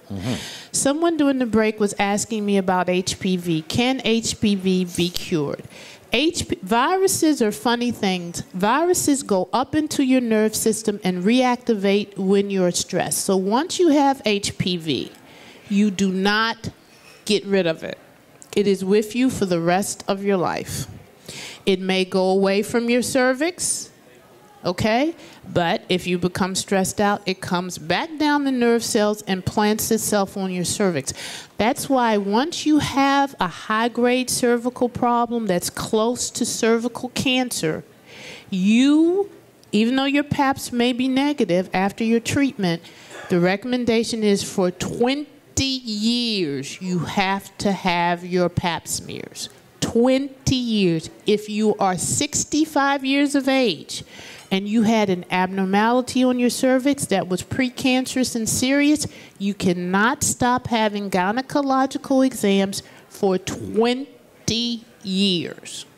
You know, in the 60s and 70s, when I came of age, that's how I'm going to put that. Mm-hmm.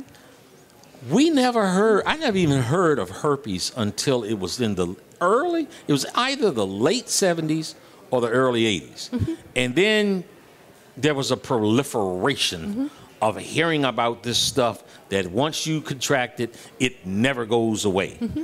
Why? Why was there, was it just undetected and not called that, but the symptoms were there early on? Do you know?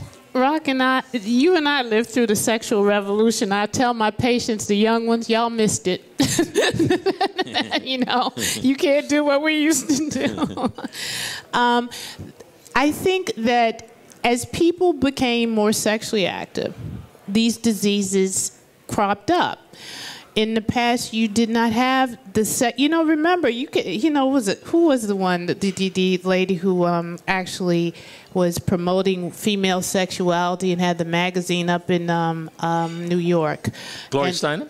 Her, and was it Helen Brown? Yeah, I mean, Cosmopolitan. Prior to that, you didn't, people were having sex, but it wasn't an open thing. Right. The more sex you have, the more sexually transmitted diseases you have. The more feeling you have that it's okay to have multiple sexual partners, the more it spreads. I believe that HIV wasn't heard of until the 70s. They tracked it to a Canadian who brought it to Canada, had a huge party with a bunch of his male friends. That's supposedly how HIV got into this country. HIV, the virus, is carried endemically in the South African green monkey. They harbor the HIV virus. So once people become more sexually active, you have more diseases, and you have proliferation of diseases. You have people who aren't educated about what's happening to their body.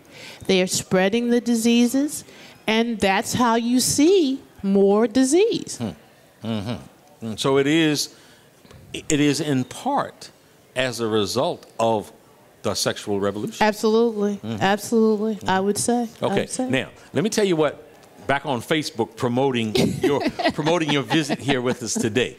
I got some public inquiries, but I also got some private inquiries. Right. And those private inquiries centered mostly around whether or not it is reality or myth that men reach their sexual peak in their late teens, early 20s, and women reach their sexual peak somewhere in their late 30s, early 40s. Actually, the latter half is correct. So women reach their sexual peak in their 40s. In their 40s. Men, so in other words, and look, describing that in more layman's terms, that's when a woman is more likely to be horny. I would say that would be when a woman is more likely to know what she wants and who can deliver it to her. Okay. All right. Okay. And makes the choices as to who she wants to deliver it to her. Men do reach their sexual peak at 18 to 20. Sorry, guys. After that,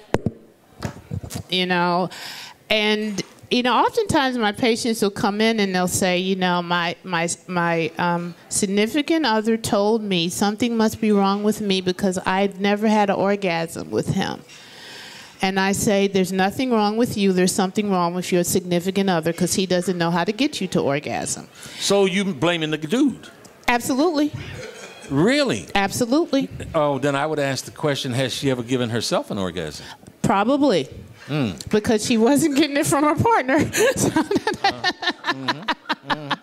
Women can achieve orgasm without the aid of a man and do it quite well. If you're in an intimate relationship and you're not reaching orgasm with your mate, your mate needs to make some adjustments. Oftentimes they're more into themselves.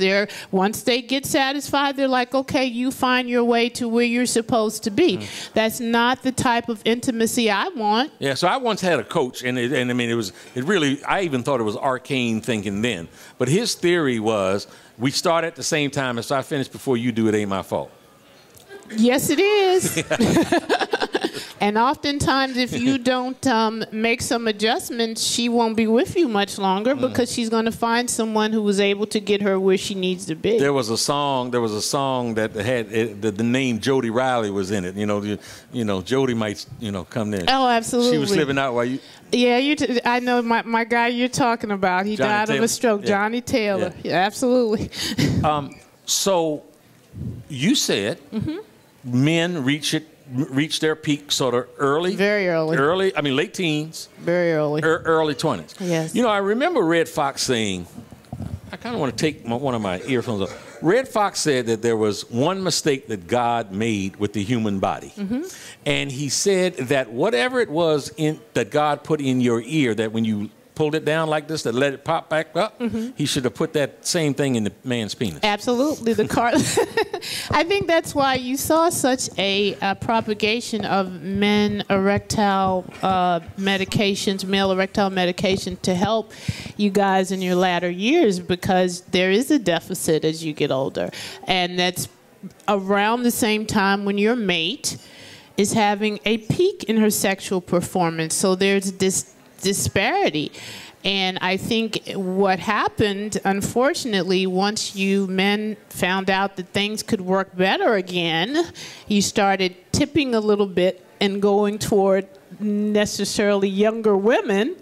And that's where I see in my practice the propagation of sexually transmitted illnesses in the older population. You know what? I did several shows back, where we talked a little bit about the proliferation of using the sexual enhancing drugs like Viagra and the rest.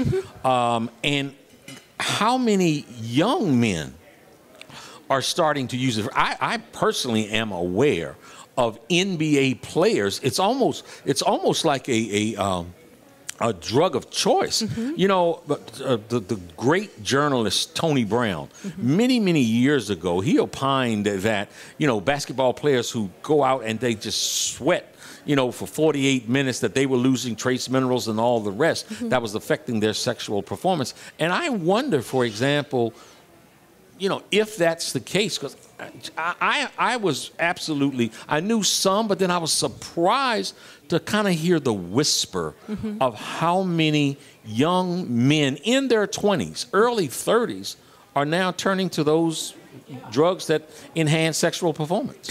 But is that necessarily because their sexual peak is now that the drug is available to help their sexuality, to help their sexual well-being continue? Are these the same individuals that would, as young men do, start to see a decline in their sexual peak, who now have the option to go buy something that will help?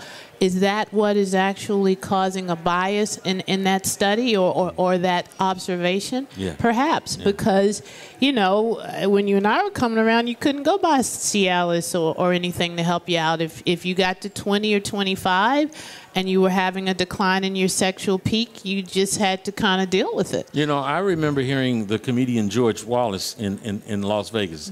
George is a good friend of mine. And he was talking about Cialis and the commercial, and the commercial always ends with, if you have an erection that lasts for more than 4 hours, call your doctor. So George Wallace said, if I have an erection that lasts for more than 4 hours, I'm going to call Susie, then I'm going to call Jennifer, then I'm going to call Wanda, and Bob, if you're available, I might call. We had fun on the Rock Newman Show. That's great. I find it interesting, and I want to come back to this in the last minute and a half that we have here. You said kids are becoming sexually active between 10 and 13? Yes. When we were 10 and 13, I'll tell you, we just lied about it. Mm-hmm. We said we did it, and we didn't even know what doing it really meant, but we lied and said we did. I can tell you that. Mm-hmm.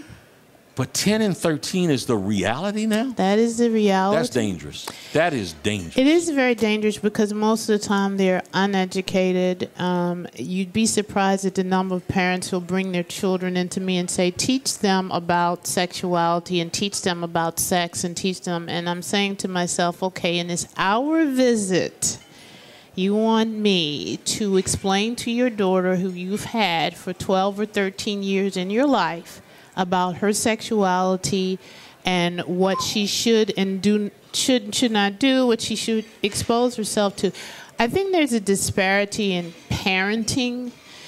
I don't think necessarily that you're going to be able to have the impact on children that you had in the past with the media, Facebook. You have those things that are interfering with parenting, but we have to step up and be parents and educate these children at home, not depend on the teacher, not depend on the minister, not depend on the physician, to educate them about their sexuality and what can happen when they become sexually active. Because when they come in my office, I say, okay, if you're having sex and you're acting like a grown-up, now you have to have a grown-up exam. How difficult is it for you in your profession, and you see these children, you see these people every single day that are dealing with real life issues, and you hear the religious community talk about abstinence and things that actually seem extraordinarily difficult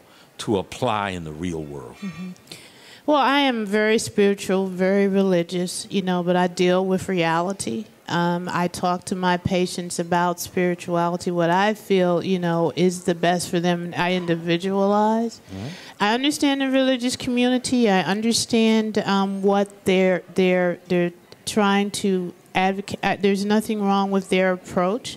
However, there is reality in life is that people are sexually active. And as my husband said to me when I went into a cataclysmic paralysis and I found out my son was sexually active and he had given him condoms, he said, sit down.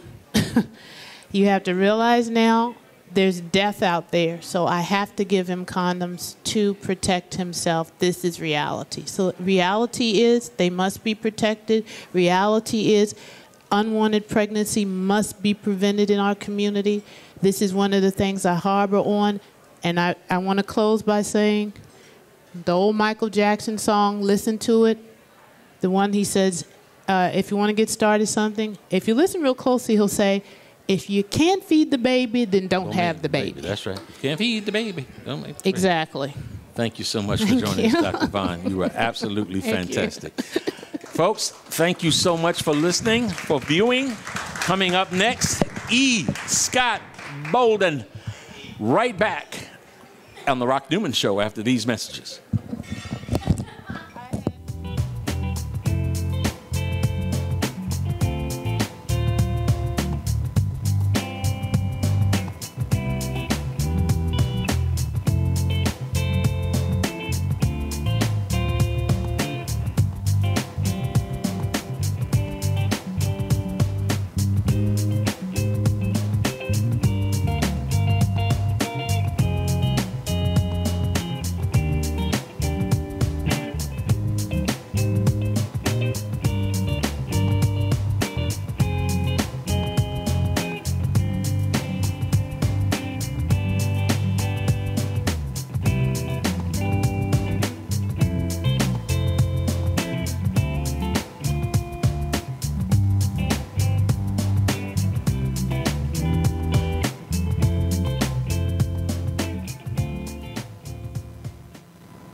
My baby drives a bull handcuff.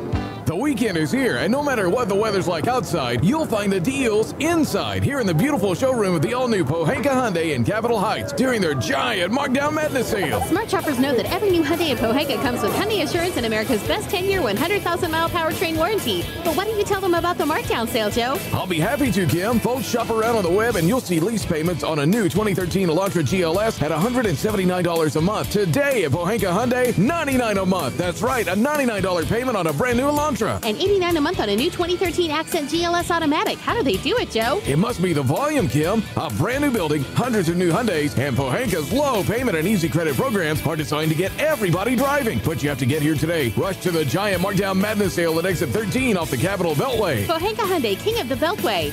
All financing for a limited term on approved HMF credit. My baby drives a Pohanka.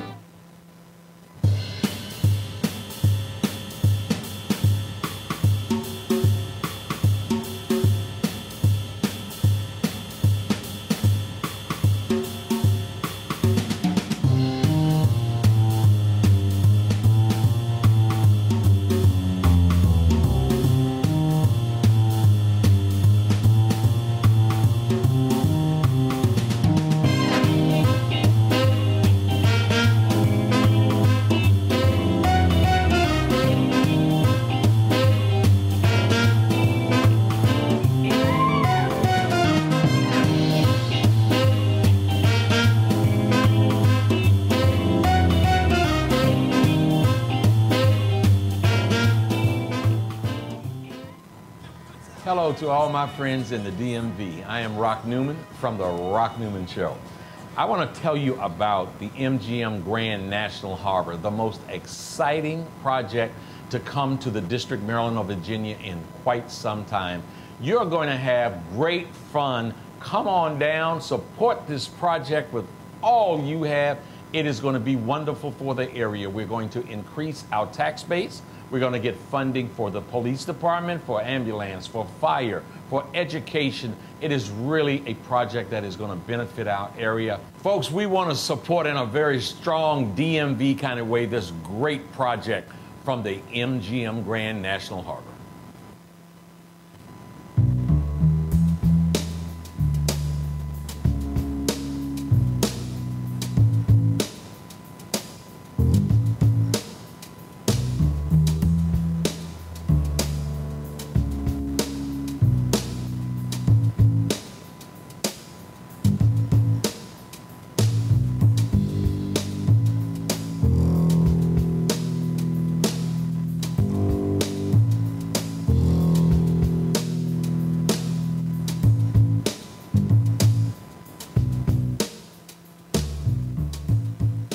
And now, The Rock Newman Show.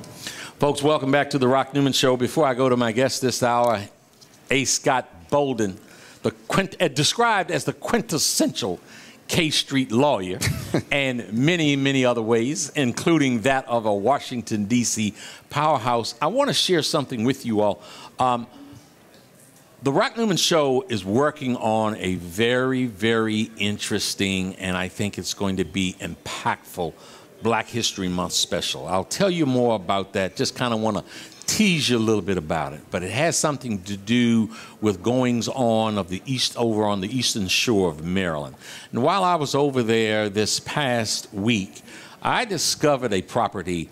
It's called the Inn at 202 Dover. They've become a part of the Rock Newman family, Rock Newman Show family. And on Friday night, November the 1st, they are having a 5-course Argentine wine tasting dinner. And I want to share with you that if you want some of the finest culinary experiences that you've ever had, if you want to please your palates, if you want to just absolutely satisfy your gastronomical desires, I'm telling you, they've got a restaurant over there that's called the Peacock Restaurant at the Inn at 202 Dover. And all of your dreams, all of your food dreams, your food and drink dreams will be realized at that particular property. Friday night, starting 6 p.m. It's a little bit of a drive, but it's a fun drive, and I'm going to tell you, it will be an experience like you never had before. You will thank me, you will thank me, and you will thank me again. See the owners over there and tell them that Rock Newman sent you. And now back to the man of the hour, A. Scott Bolden, Esquire, managing partner, Reed Smith, quintessential K Street lawyer, D.C. powerhouse. But before we get into any of that, through sources not to be named, I was told of this. First of all, let me just say, this handsome gentleman, to those of you in the live audience and those of you viewing around the world, he's off the market. He's no longer eligible. I'm putting his business in the street. He's breaking rule number one. He's man rule number one. Man rule number one. He engaged. He ain't eligible no more. Now, there's more to that story. Not only is he not eligible, he got uneligible. He got ineligible in a very extraordinary, romantic, fantastic way. And we break news on the Rock Newman Show. So I want you to tell chapter and verse how you got engaged. That's really your first question. Yeah. That's where we started. After that intro. Well, you know, my engagement to Erica Martin, who used to be on the Housewives of D.C., she wasn't a housewife of D.C., but she was best friends and still is best friends with Stacey Turner, who was the only African-American member of that cast. The engagement coincided with my 50th birthday, and my friends know how much I love Veuve Clicquot champagne. So what's it called? Veuve Clicquot. Veuve Clicquot. That's right. For the uninformed. The yellow label. So she planned this incredible trip for my 50th birthday. I'd never been to Paris. I'd never been to the south of France, and it had kind of been on my hit list. And so we went, and for my birthday, June 8th of last year, and one of the stops on kind of the trip was the vineyard, the Veuve Clicquot vineyard, where they actually make the champagne, and it's a historical site. And I mean, they got bottles of this stuff that they found in the Titanic. If you go down where they store the wine in the cellars, so it was a prophetic moment, if you will. It was almost a religious experience for me just to go. And so while we were there, I had a ring. I had bought a ring. I planned on getting engaged, but I hadn't figured out the right time or place.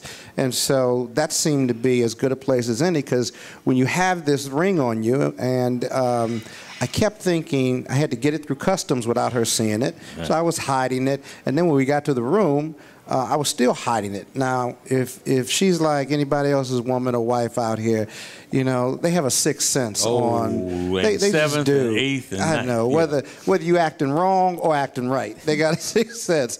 And so, you know, she starts going through the bags and stuff. And at one point, I said, "What are you doing? What are you doing? Yeah, leave my stuff alone." You know, because the ring was right there in the case and stuff. So ultimately, I said, "I got to keep this ring on me." Because, you know, I'm from D.C. I don't mean to sound wrong, but I keep thinking, if I lose this ring or if I get jacked in Paris somewhere and say, I had a ring, I was going to propose to you, but somebody stole it, she'd never believe me. That wasn't going over well. That wasn't going to go over well. So in any event, we got to the Veuve Clicquot vineyard. We did this great tour. And at the end, they put you in this lounge, and we were there with a couple of friends. And so she went to the bathroom with her girlfriend who was with us. And then so they opened up some Grand Dame, like the Grand Cru of that ended the tour and stuff. And so me and my buddy are there, and so I take the ring and I put it in the champagne glass. And so the glasses are there, so when they come back, I don't say anything, and he doesn't say anything, and we lift the glasses, and we start toasting, because it's been a great tour. And so finally she says, "You know, I think there's something in my champagne glass. We better take this back. There's something in it." Yeah. And so she called the waiter over, our maitre d' and stuff, and the maitre d' wouldn't take the glass, and so he whispers to her, "You should take a little closer look," in French, because she speaks French. Yeah. "You should take a closer look." And she took a closer look, and, you know, it was in the champagne glass, and so she got... Can I get a high five up in here? Well, it doesn't stop there, because after that, I said, "Baby, I love you, and, you know, I want to marry you, and I want to spend the rest of my life with you," right? Yeah. And so she said, "Aren't you forgetting something?" I said, "No, I'm 50 years old. I bought that ring, and I'm over in Paris. And, you know, I'll be honest with you, that's a whole lot. Yeah, that'll be good, right?" And she said, "Nah, you know, I'm a traditional girl." Oh, mercy. She said, you got to get on one knee. Come on.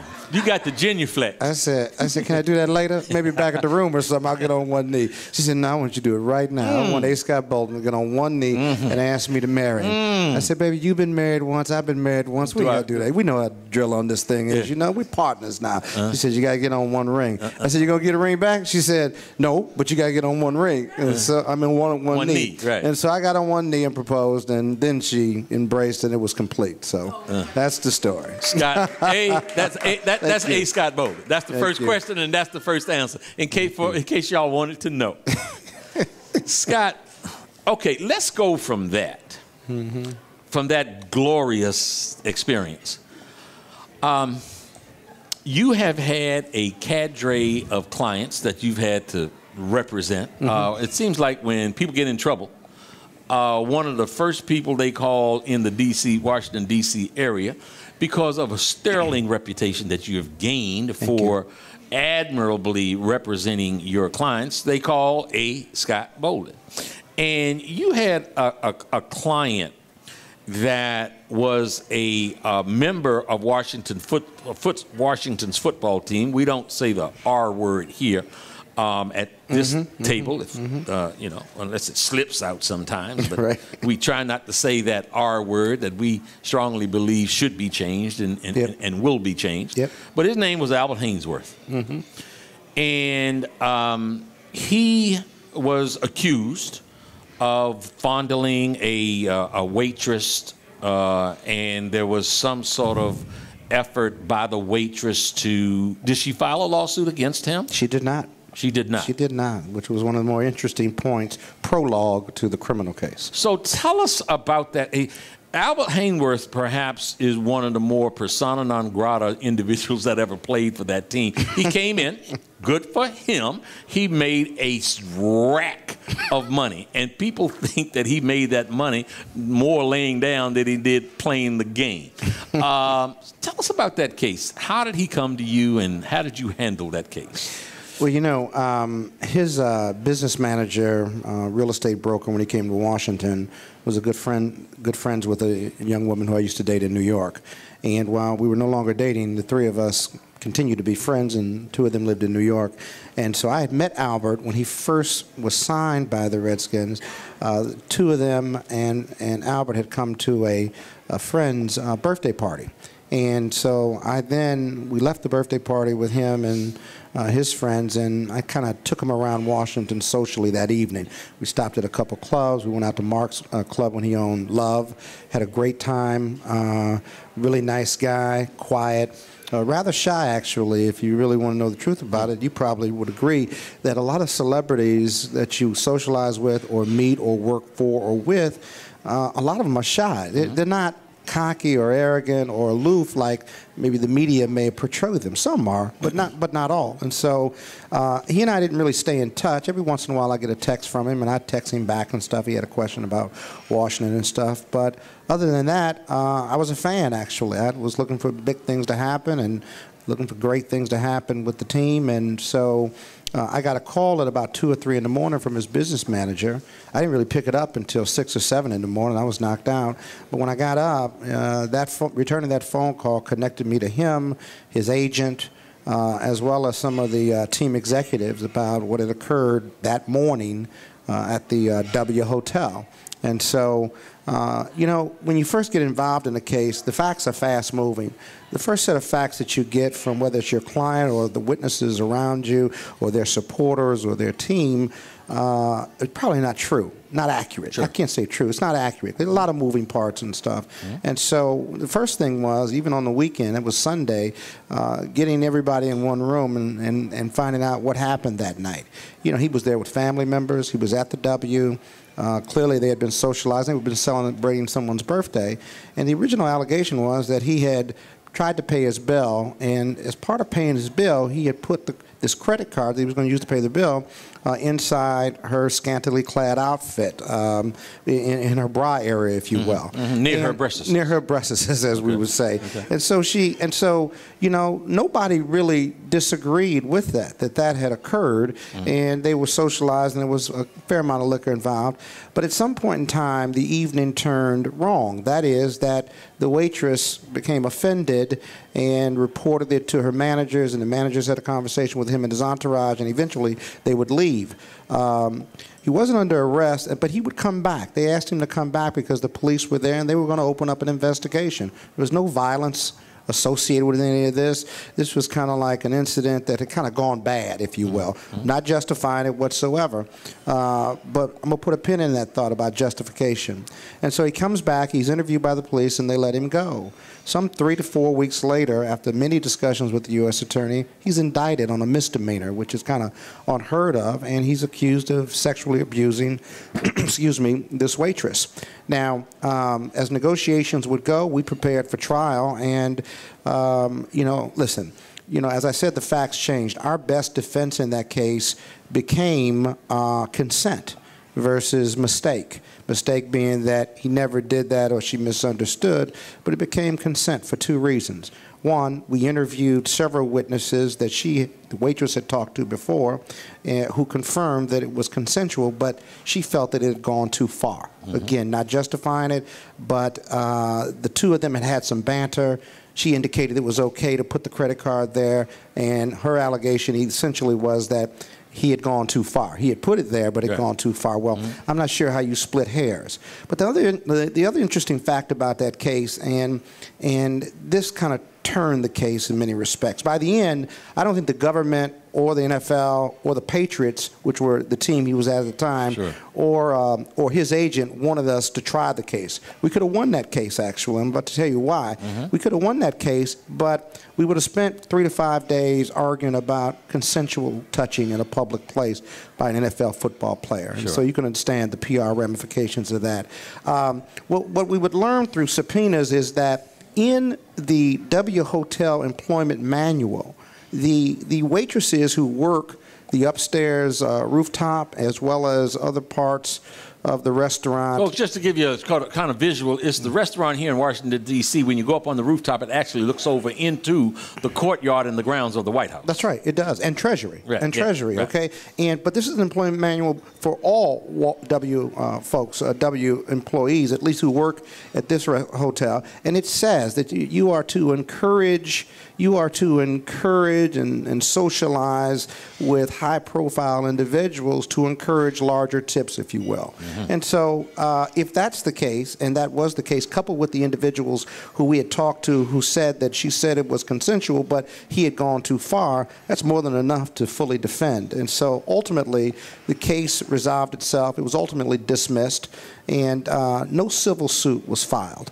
And so that's how that case got resolved. But it took a lot of advocacy, a lot of hard work. Yeah, and interestingly enough, it was a high-profile case for a while, and you've had your share of those. We're going to talk more about that when we come back on the Rock Newman Show after these brief messages. Thank you.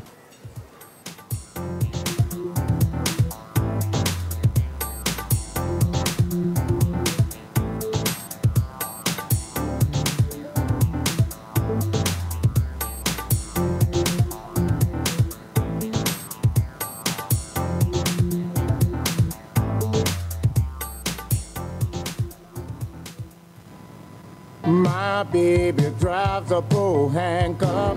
The weekend is here, and no matter what the weather's like outside, you'll find the deals inside here in the beautiful showroom of the all-new Pohanka Hyundai in Capitol Heights during their giant Markdown Madness sale. Smart shoppers know that every new Hyundai in Pohanka comes with Hyundai Assurance and America's best 10-year, 100,000-mile powertrain warranty. But why don't you tell them about the Markdown sale, Joe? I'll be happy to, Kim. Folks, shop around on the web, and you'll see lease payments on a new 2013 Elantra GLS at $179 a month. Today at Pohanka Hyundai, $99 a month. That's right, a $99 payment on a brand new Elantra. And $89 a month on a new 2013 Accent GLS Automatic. How do they do it, Joe? It must be the volume, Kim. A brand new building, hundreds of new Hyundais, and Pohanka's low payment and easy credit programs are designed to get everybody driving. But you have to get here today. Rush to the giant Markdown Madness sale at exit 13 off the Capitol Beltway. Pohanka Hyundai, king of the Beltway.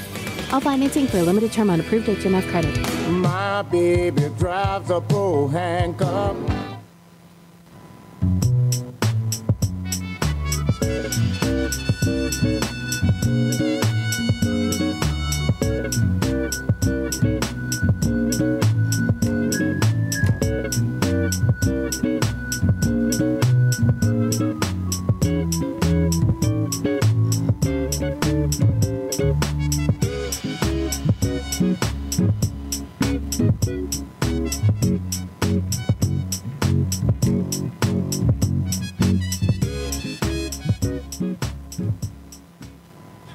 Hello to all my friends in the DMV. I am Rock Newman from the Rock Newman Show. I want to tell you about the MGM Grand National Harbor, the most exciting project to come to the District, Maryland, or Virginia in quite some time. You're going to have great fun. Come on down, support this project with all you have. It is going to be wonderful for the area. We're going to increase our tax base.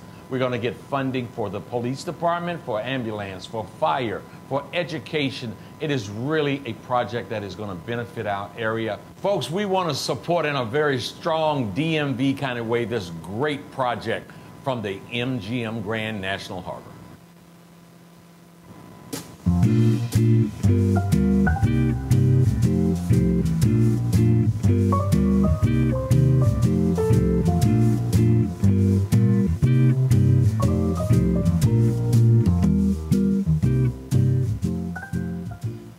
And now, The Rock Newman Show. Folks, welcome back to The Rock Newman Show. We are broadcasting live from the Langston Hughes Room at Busboys and Poets, 14th and V Street, Northwest Washington, D.C. We are a Washington, D.C. based program, and we love that fact. We love all things Washington, D.C., and we're exporting it and Washington, D.C.'s culture to the world. And we have in studio with us this hour one of Washington, D.C.'s most prominent icons. He is A. Scott Bolden, Esquire, managing partner at Reed Smith. Reed Smith is often called the quintessential K Street law firm, and A. Scott Bolden is referred to as the quintessential K Street lawyer. I find him fascinating for his legal brilliance, and also really some of the transparency of the man. And to the extent that I might go here, well, we talked about the wonderful personal story of how you got engaged. I just thought that was a fun and wonderful thing for people to hear about. You know, lawyers don't always get the best reputations, but they're human. And I think that there's not much more human than about the next story I'd like to ask you to talk about. And folks, you know, oftentimes in our communities, there is the talk about the absence of the men in children's lives. And A. Scott Bolden went through an experience that, if I understand the story correctly, was a bit of a life-changing experience. I won't try to tell it. I'll ask you to share with our audience that particular story about a man and his daughter. Oh, yeah. You know, I've written about finding my daughter Shayla at 19. She was 19. She was 19 when I found her, and when I met her for the first time.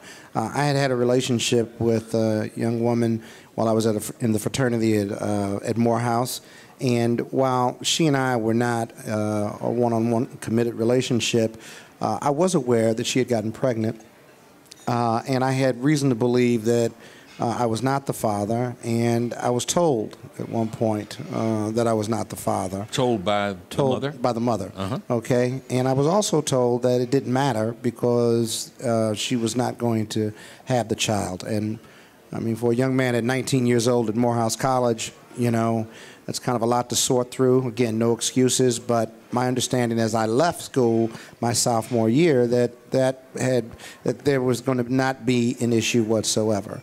And as it turned out, about 6 months later, I was told that not only had Shayla's mom had her, but that I in fact was the father. And so that started a kind of a odyssey of not only denials, but of delays on not just my part, her part, my part, in regard to resolving whether I was Shayla's father or not, or whether we were going to do anything about it. Over 19 years, I think both of us made excuses about it. Both of us said, fine, let's get the test done and let's move forward at various times. Those tests never took place. And it probably was irresponsible on both of our part, but when you're 19 and 20 and 30 years old, it's safe space to make excuses about responsibilities. And so this was an issue that always stayed on my mind, but I never did anything or acted on it to resolve it, because if her mother wasn't making any moves about it, I was never asked for child support or anything, then it was just kind of out there. Well, and in your mind, it was still a real question about whether you or not you were the father. Yeah, absolutely. Okay. But now I'm 50, and when I met my daughter when she was about 10 years ago. I know looking back, that's simply not good enough. Sure. That men have to stand up and take responsibility, and not knowing or there being some open question, you have the power to resolve that. You got to close that gap. That's right, you do. And you may not want to. It may be difficult. You may be embarrassed. But in the end, it's irresponsible if you don't. And so when my daughter graduated from high school, she was bugging her mother to meet me and to kind of close the loop on this thing. And her mother had kept scrapbooks of my legal career. My daughter knew who I was in Jersey. She knew that I was in law school. She knew that I graduated. She knew that I had run for office. She knew all these things. So you were here in Washington, D.C. Right. She was reared in New Jersey? In New Jersey. What part? Trenton. Trenton, okay. We make it, they take it. Yeah. And so when her mom called me with her counsel, my daughter was 19. I had just come off a fairly difficult divorce. And, I was, when that call came, it's that call you get when you say, okay, now we're about to resolve some things. Mm-hmm. My life is about to get grounded. It's you have those moments. Real That's right. Up in here. I also said to the Lord, I said, Lord, are you sure you're giving me all I can handle? Because I might be getting somebody else's too.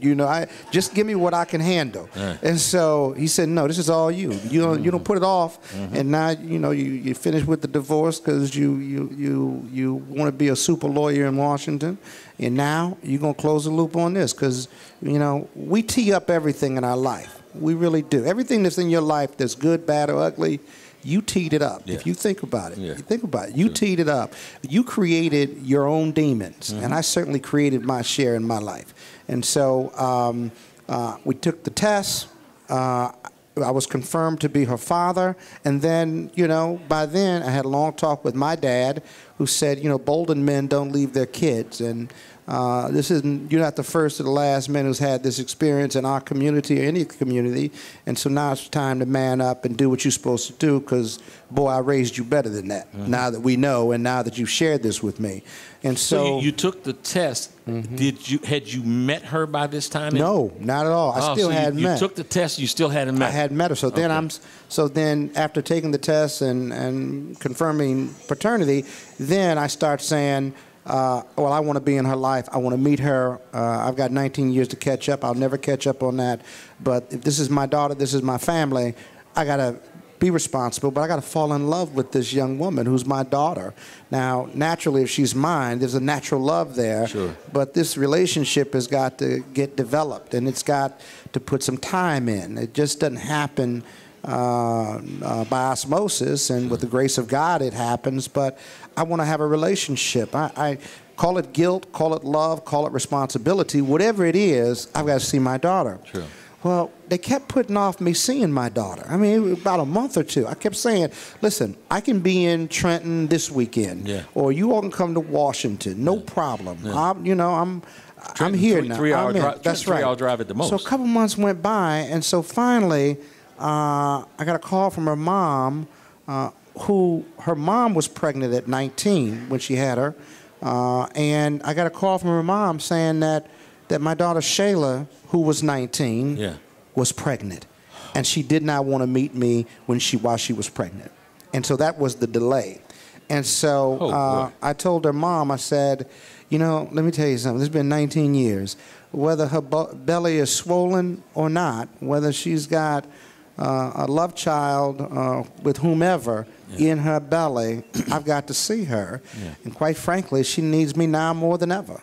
I mean, that was my view of the world. And so the NBA All-Star Game in Philly, the last time it was there, I can't remember the year. I was there. It was probably 2001. That's right. Yeah. And I had a lot of friends who were there. We had a big suite. My buddies were there. I gave away my tickets. We had great tickets and stuff. And I gave away my ticket. I cleared the Admiral Suite. I got 24 roses. I got a bunch of chocolate and baby gifts. And they drove down or came down from Trenton. I put all my buddies out, and all my buddies knew what was going to happen this weekend, and other friends, and they were all very, very supportive of me. But, you know, they all offered to stay in the suite and stuff, and I said, nah, fellas, I got to do this myself, you know. Sure. My father said, hey, you know, I know you're scared. I know you're fearful. I know you've never been down this road before, and I don't want you to do this alone. Yeah. You know, if you know, I'm gonna come out there and join you. Yeah. And you know, I told my father that I said, you know, I got to do this on my own too. I love you. I care deeply about what you think about me as a man. He's 80 years old. I still care about him. Sure. About what he thinks of me and my choices in life. Sure. He's a retired judge and a retired lawyer now in Chicago. And so, you know, so they come to the door and I'm there. I mean, this is all written in the Washington Post magazine several years ago. Okay. So this is nothing. This is a new story. I tell this story to young men all the time. Sure. Because they don't think, as a lawyer, K Street lawyer, that I could have a story like this. Sure. But I got a story like this, and and I'm not afraid to share it. Mm-hmm. And so they come to the door, and obviously, man, I got a million emotions going through. But my daughter and her mom are both there. And I open the door, and she's there, my daughter, her mom, and, you know, my grandchild, to be, is there. Sure. And I just got to tell you, man, it was so natural. My daughter smiled at me, and she has a smile like mine, and she gave me a big hug, and, you know, that was just it, man. It was just real. It was no tension. It was no negative energy. It wasn't uncomfortable. It was natural, man. It was just, I hugged my daughter. I rubbed her belly. I welcomed them in. We had dinner. Now, you know, and for the first half hour, it was nothing but love. The next couple of hours were nothing but love either, but there were some difficult conversations that had to take place. Questions and conversations. And you know what? Yeah. Let me tell you something. You know, we took off all the masks that we got on. Yeah. We took them off. Yeah. We took off all the negative energy and said, let's be constructive about this. Was that now just you and the daughter, or the mom was still there? All three of us. Okay, everybody was there. By the way, I never had any negative energy towards her mom. Her mom will tell you to this day. Yeah. I never even asked her mom why she never, you know, got the test or asked for child support. I never even asked any of that. Yeah. And it was weird because, you know, as a lawyer, I could say, okay, we're about to play the blame game on this thing. Sure. But I didn't. And when I met my daughter, you know, we talked. You know, the hardest thing about meeting my daughter wasn't trying to explain what happened in those 19 years because there was love and forgiveness there. The hardest thing for me was, how do I now when issues arise, or even in this initial discussion, I found myself trying to impart my values on her decision making. So you are her daddy. Yeah. You're her father. That's right. Now you got to be her daddy. And her grandfather. And a grandfather. And a grandfather. Yeah. That's right. Because in June of that year, my granddaughter Ashanti was born, you know? And so we had these incredible conversations, and after two or 3 hours, they left. And I got to tell you, man, it wasn't just a burden off my shoulders, man. You know, I committed that day that, you know, all the things that money, power, greed, ambition, you name it, that drove me to be a partner in 4 years at a major law firm, to have a multi-million-dollar litigation practice, to be chair of the Democratic Party, to be chair of the Chamber of Commerce, to all these things, these accolades that we rest on in Washington and we're known for and we speak on, all of those things still didn't make my life right. Yeah. Every time God called me, I put him on hold because I said, I got something else to do. Yeah. Before then, I don't think I gave him full credit. Yeah. I think I gave myself credit. And you can tell people who give themselves credit versus God credit for their success. And I got to tell you, man, after that, I dedicated I've dedicated my life to authenticity, integrity. I obviously am much more faithful now, and I got a lot of work to do. So let me ask by you, building a relationship with my daughter and now my granddaughter. if I can go back to that moment where you guys first met in that 2-hour period, what was the greatest expression of need that she shared? The need to know her father and to define her family. It wasn't money. In fact, my daughter never asked me for money in that meeting or any subsequent meetings, really.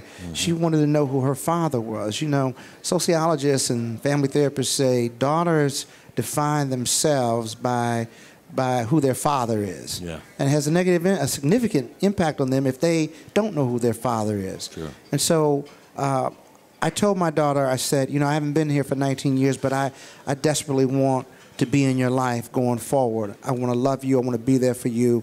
And we can't get those 19 years back, but we can sure enough add to those 19 years. And my daughter looked at me and she said, Daddy, I love you. I'd love to spend the rest of my life with you. And so we hugged before she left, and it was just so powerful and realistic. And I'm so blessed that that was her reaction, because I could have got another reaction. And I thank God for her, my granddaughter, and all my daughters being in my life. Folks, A. Scott Bolden, and this is the Rock Newman Show. We'll be back in just a few moments. Yeah.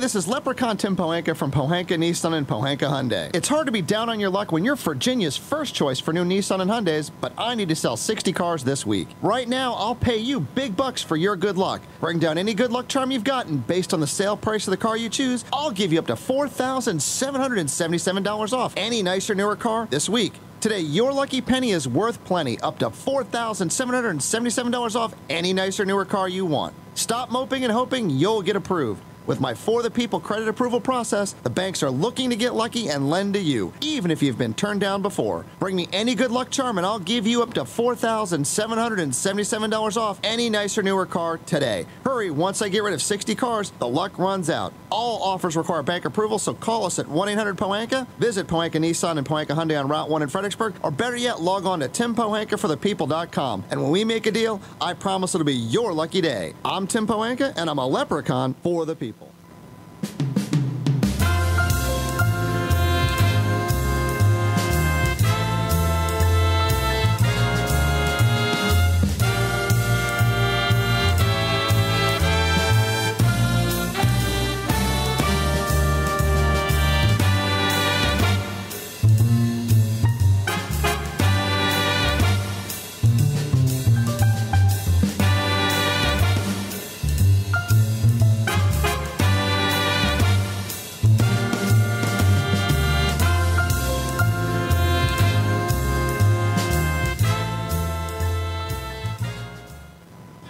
Hello to all my friends in the DMV. I am Rock Newman from the Rock Newman Show. I want to tell you about the MGM Grand National Harbor, the most exciting project to come to the District, Maryland, or Virginia in quite some time. You're going to have great fun. Come on down, support this project with all you have. It is going to be wonderful for the area. We're going to increase our tax base. We're going to get funding for the police department, for ambulance, for fire, for education. It is really a project that is going to benefit our area. Folks, we want to support in a very strong DMV kind of way this great project from the MGM Grand National Harbor.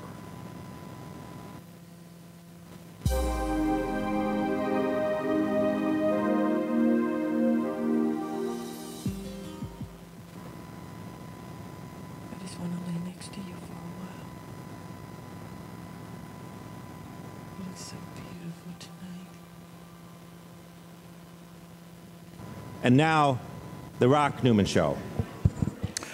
Folks, welcome back to the Rock Newman Show. I have K Street lawyer extraordinaire, A. Scott Bolden, and quite a man about town, a Washington, D.C. icon, someone who really just shared a story, a life-changing kind of story about uniting with a daughter that he had never seen in her first 19 years. That was a fascinating and riveting and impactful story. And Scott, a lot of folks do talk shows and do stuff like we're doing here. And they say, well, we don't really have any agenda. We're just here doing what we do. We have an agenda. Right. We have an agenda. We don't make any apologies for it. That's right. The tagline of my show is "We Are One," and what that is that's an aspiration, that's a dream. And when I talk about "We Are One," what I really mean there is we really are one. We come from one source.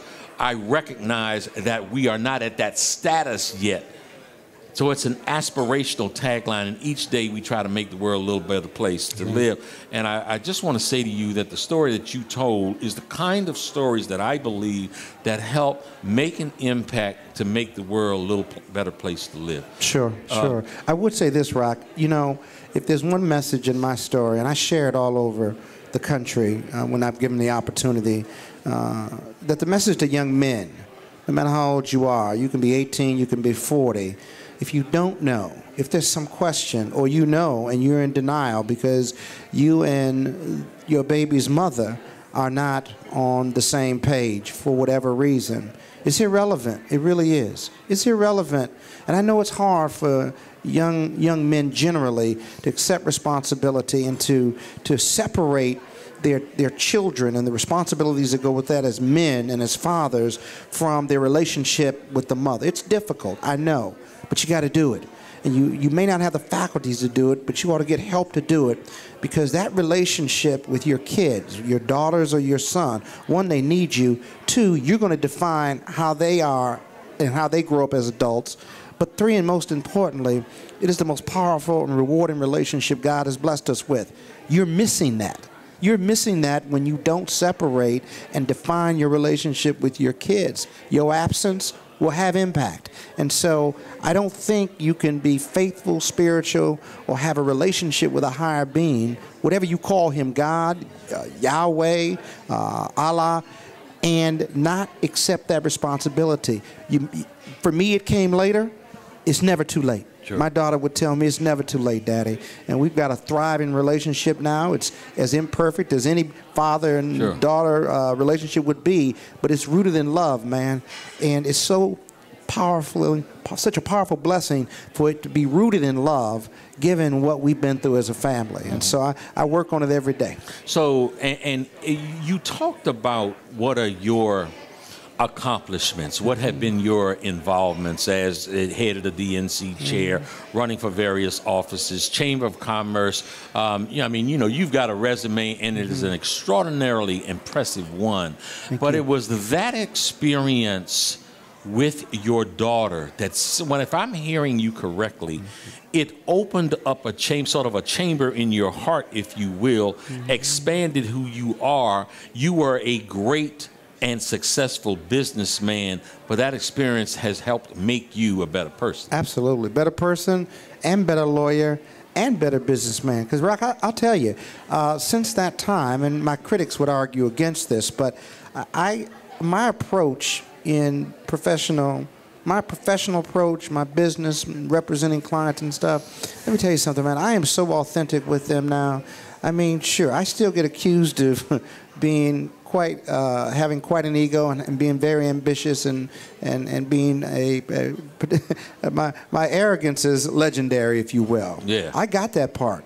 But I got to tell you, I'm 10 times better now, and I don't take credit for my success anymore. I give all my success to my God, and it has changed my life for the better. Actually, I haven't lost anything by giving him all that all his blessings, giving honor to him, giving me honor and all my blessings from him. I've thrived. Yeah. I've been more successful because of it. There's a joke around town that the former First Lady of Washington, D.C., Cora Masters Berry, and she's the one that tells the joke, that she's the one that made you famous. Right. Now, there's a case study, though, in what I might call, and since this is unabashedly a Washington, D.C. show, it almost is a case study in sort of misguided government, going back to the time that the Fenty administration, the Adrian Fenty administration, was in power. God bless his soul. He is off now into the land of Steve Jobs' widow. So whatever he's doing, we wish him well. But he was the mayor of Washington, D.C., and there was a thriving, highly positively impactful institution that was established over in Southeast Washington, D.C., called the Southeast Tennyson Learning Center, that in essence, through his governance, was going to stand the success of that program on his head. It was misguided. I was involved with him professionally and personally as at the time, and it did everything that I could to advise him that he was making a mistake. And part of, you used that word, arrogance, part of his arrogance, which ultimately swept him out of office, kept him attempting not to shut the program down, but shut the program down as it is known, and sort of turn it over to an operation and individuals who wouldn't, in all of our wise estimation, had the continuing impact that it has now. Tell us about that experience, because you had to go up against the Fenty administration,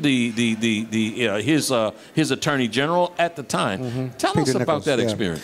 Well, because it is sort of a real DC experience. Yeah, it is. It was. You know, I never really understood it. I literally begged his advisors not to do this. Yeah. Okay. I begged him not to do it. Yeah, I didn't beg him not to do it. I asked him not to do it because remember, I represented a lot of his most favorite government contractors at the time, and so there was a lot of dialogue about whether I would even take that case. But there was no doubt I was going to take that case pro bono. I had served on the board when we built the Southeast Tennyson Learning Center. I've been pro bono counsel to Cora Masters Berry and the center from its inception. I've represented Marion and his family over the years and stuff. And so there was no question I was going to take it. I won't say they asked me not to take it.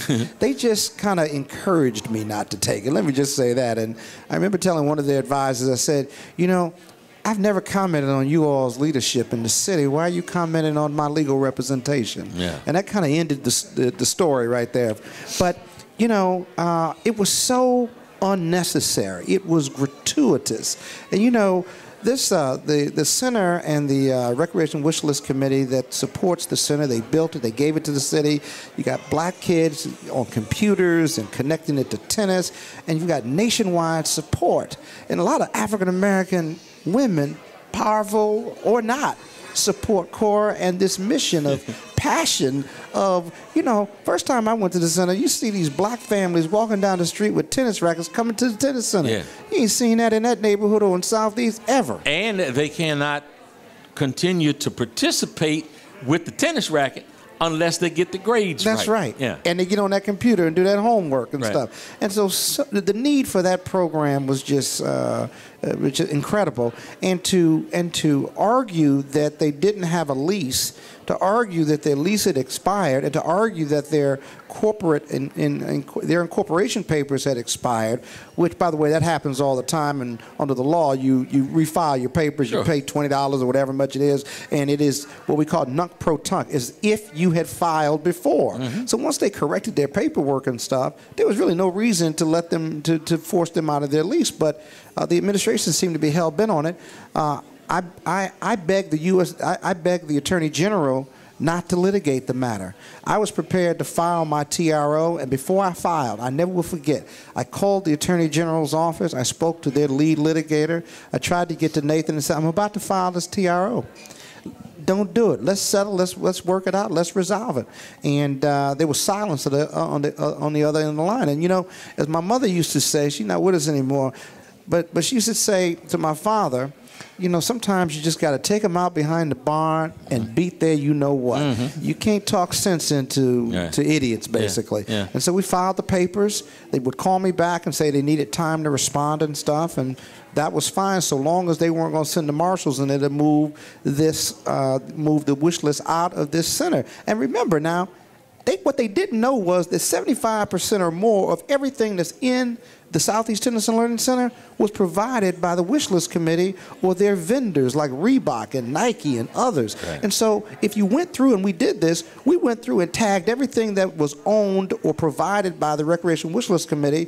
There was nothing left. The place would have been gutted. It would have been gutted, if you will. It was just crazy what they were trying to do. And so then we went to court. We had an oral argument. And I never will forget, Dorothy Height came to the argument, and a lot of other elected officials and beyond Marion and African-American female elected officials who knew of this mission, supported this mission, and came to the argument. And I got to tell you, I've never felt more pressure.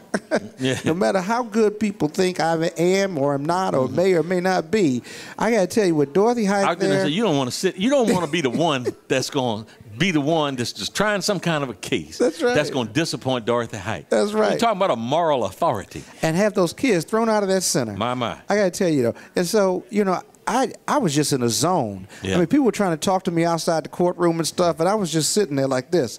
And they said, "What's wrong?" I said, "I'm just getting ready." I'm just getting ready because I kept thinking about scenarios. You know, you walk through your argument before you get into the well of the courtroom. And the scenario is, you know what? You win, it's going to be great. You lose, it's going to be awful. And so what's in the middle is you giving your best argument ever. Every argument, every time I'm in court, I want it to be the best I've ever been.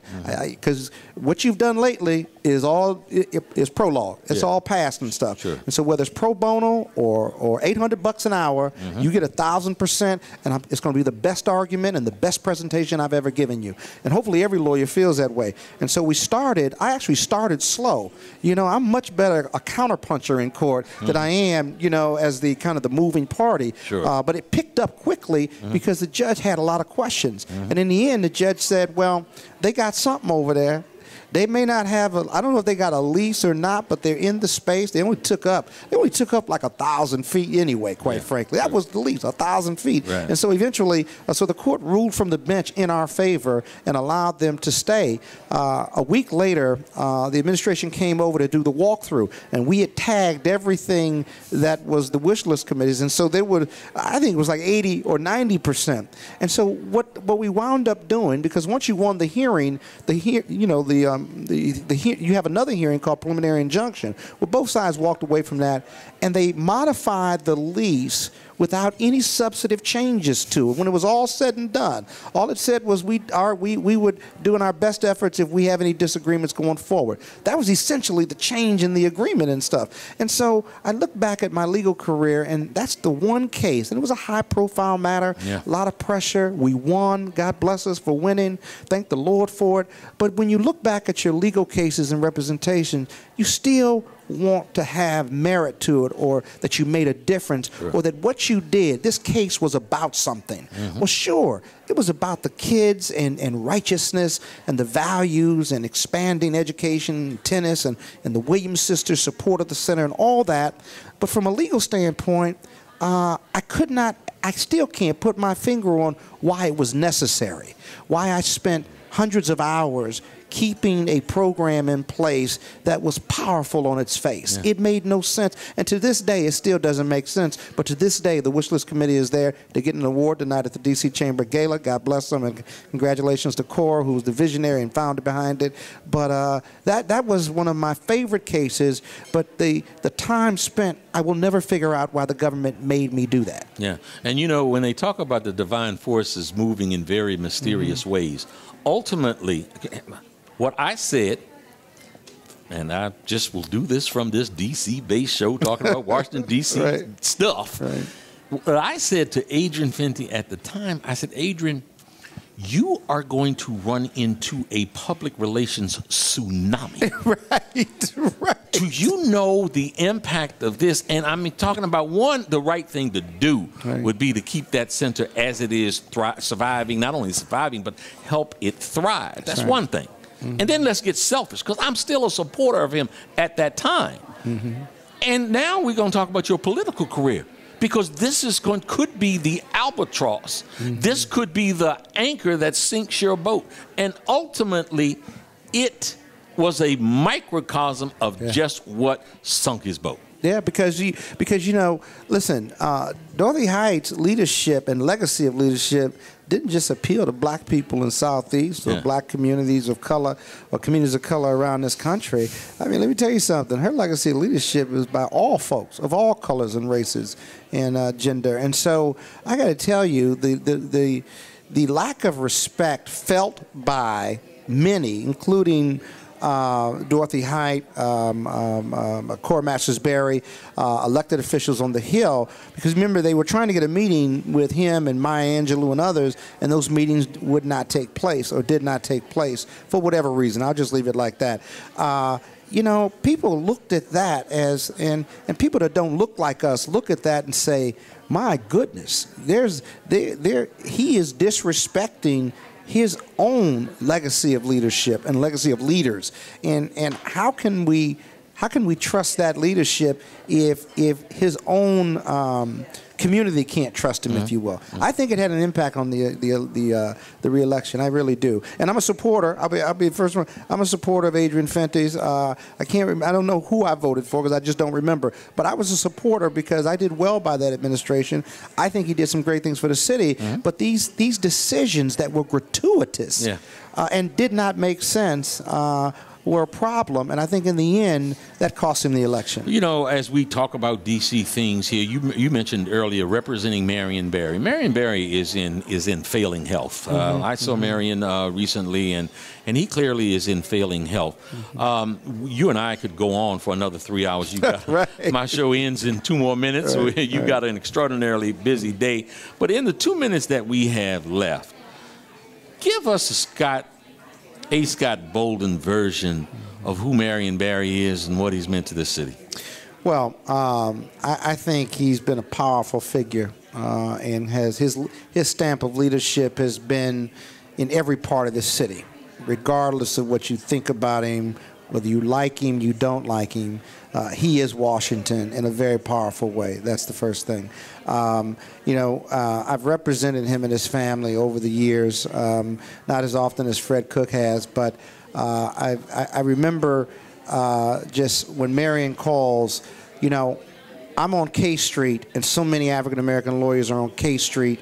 So many African-American lawyers are in professional service firms, CPA firms, consultant firms, Wall Street bond firms, investment firms, because of Marion Barry, because of what he meant to the nation's capital and his drive to integrate and to help people of color make money, invest, succeed, and do well professionally within these organizations. Can't take that from him.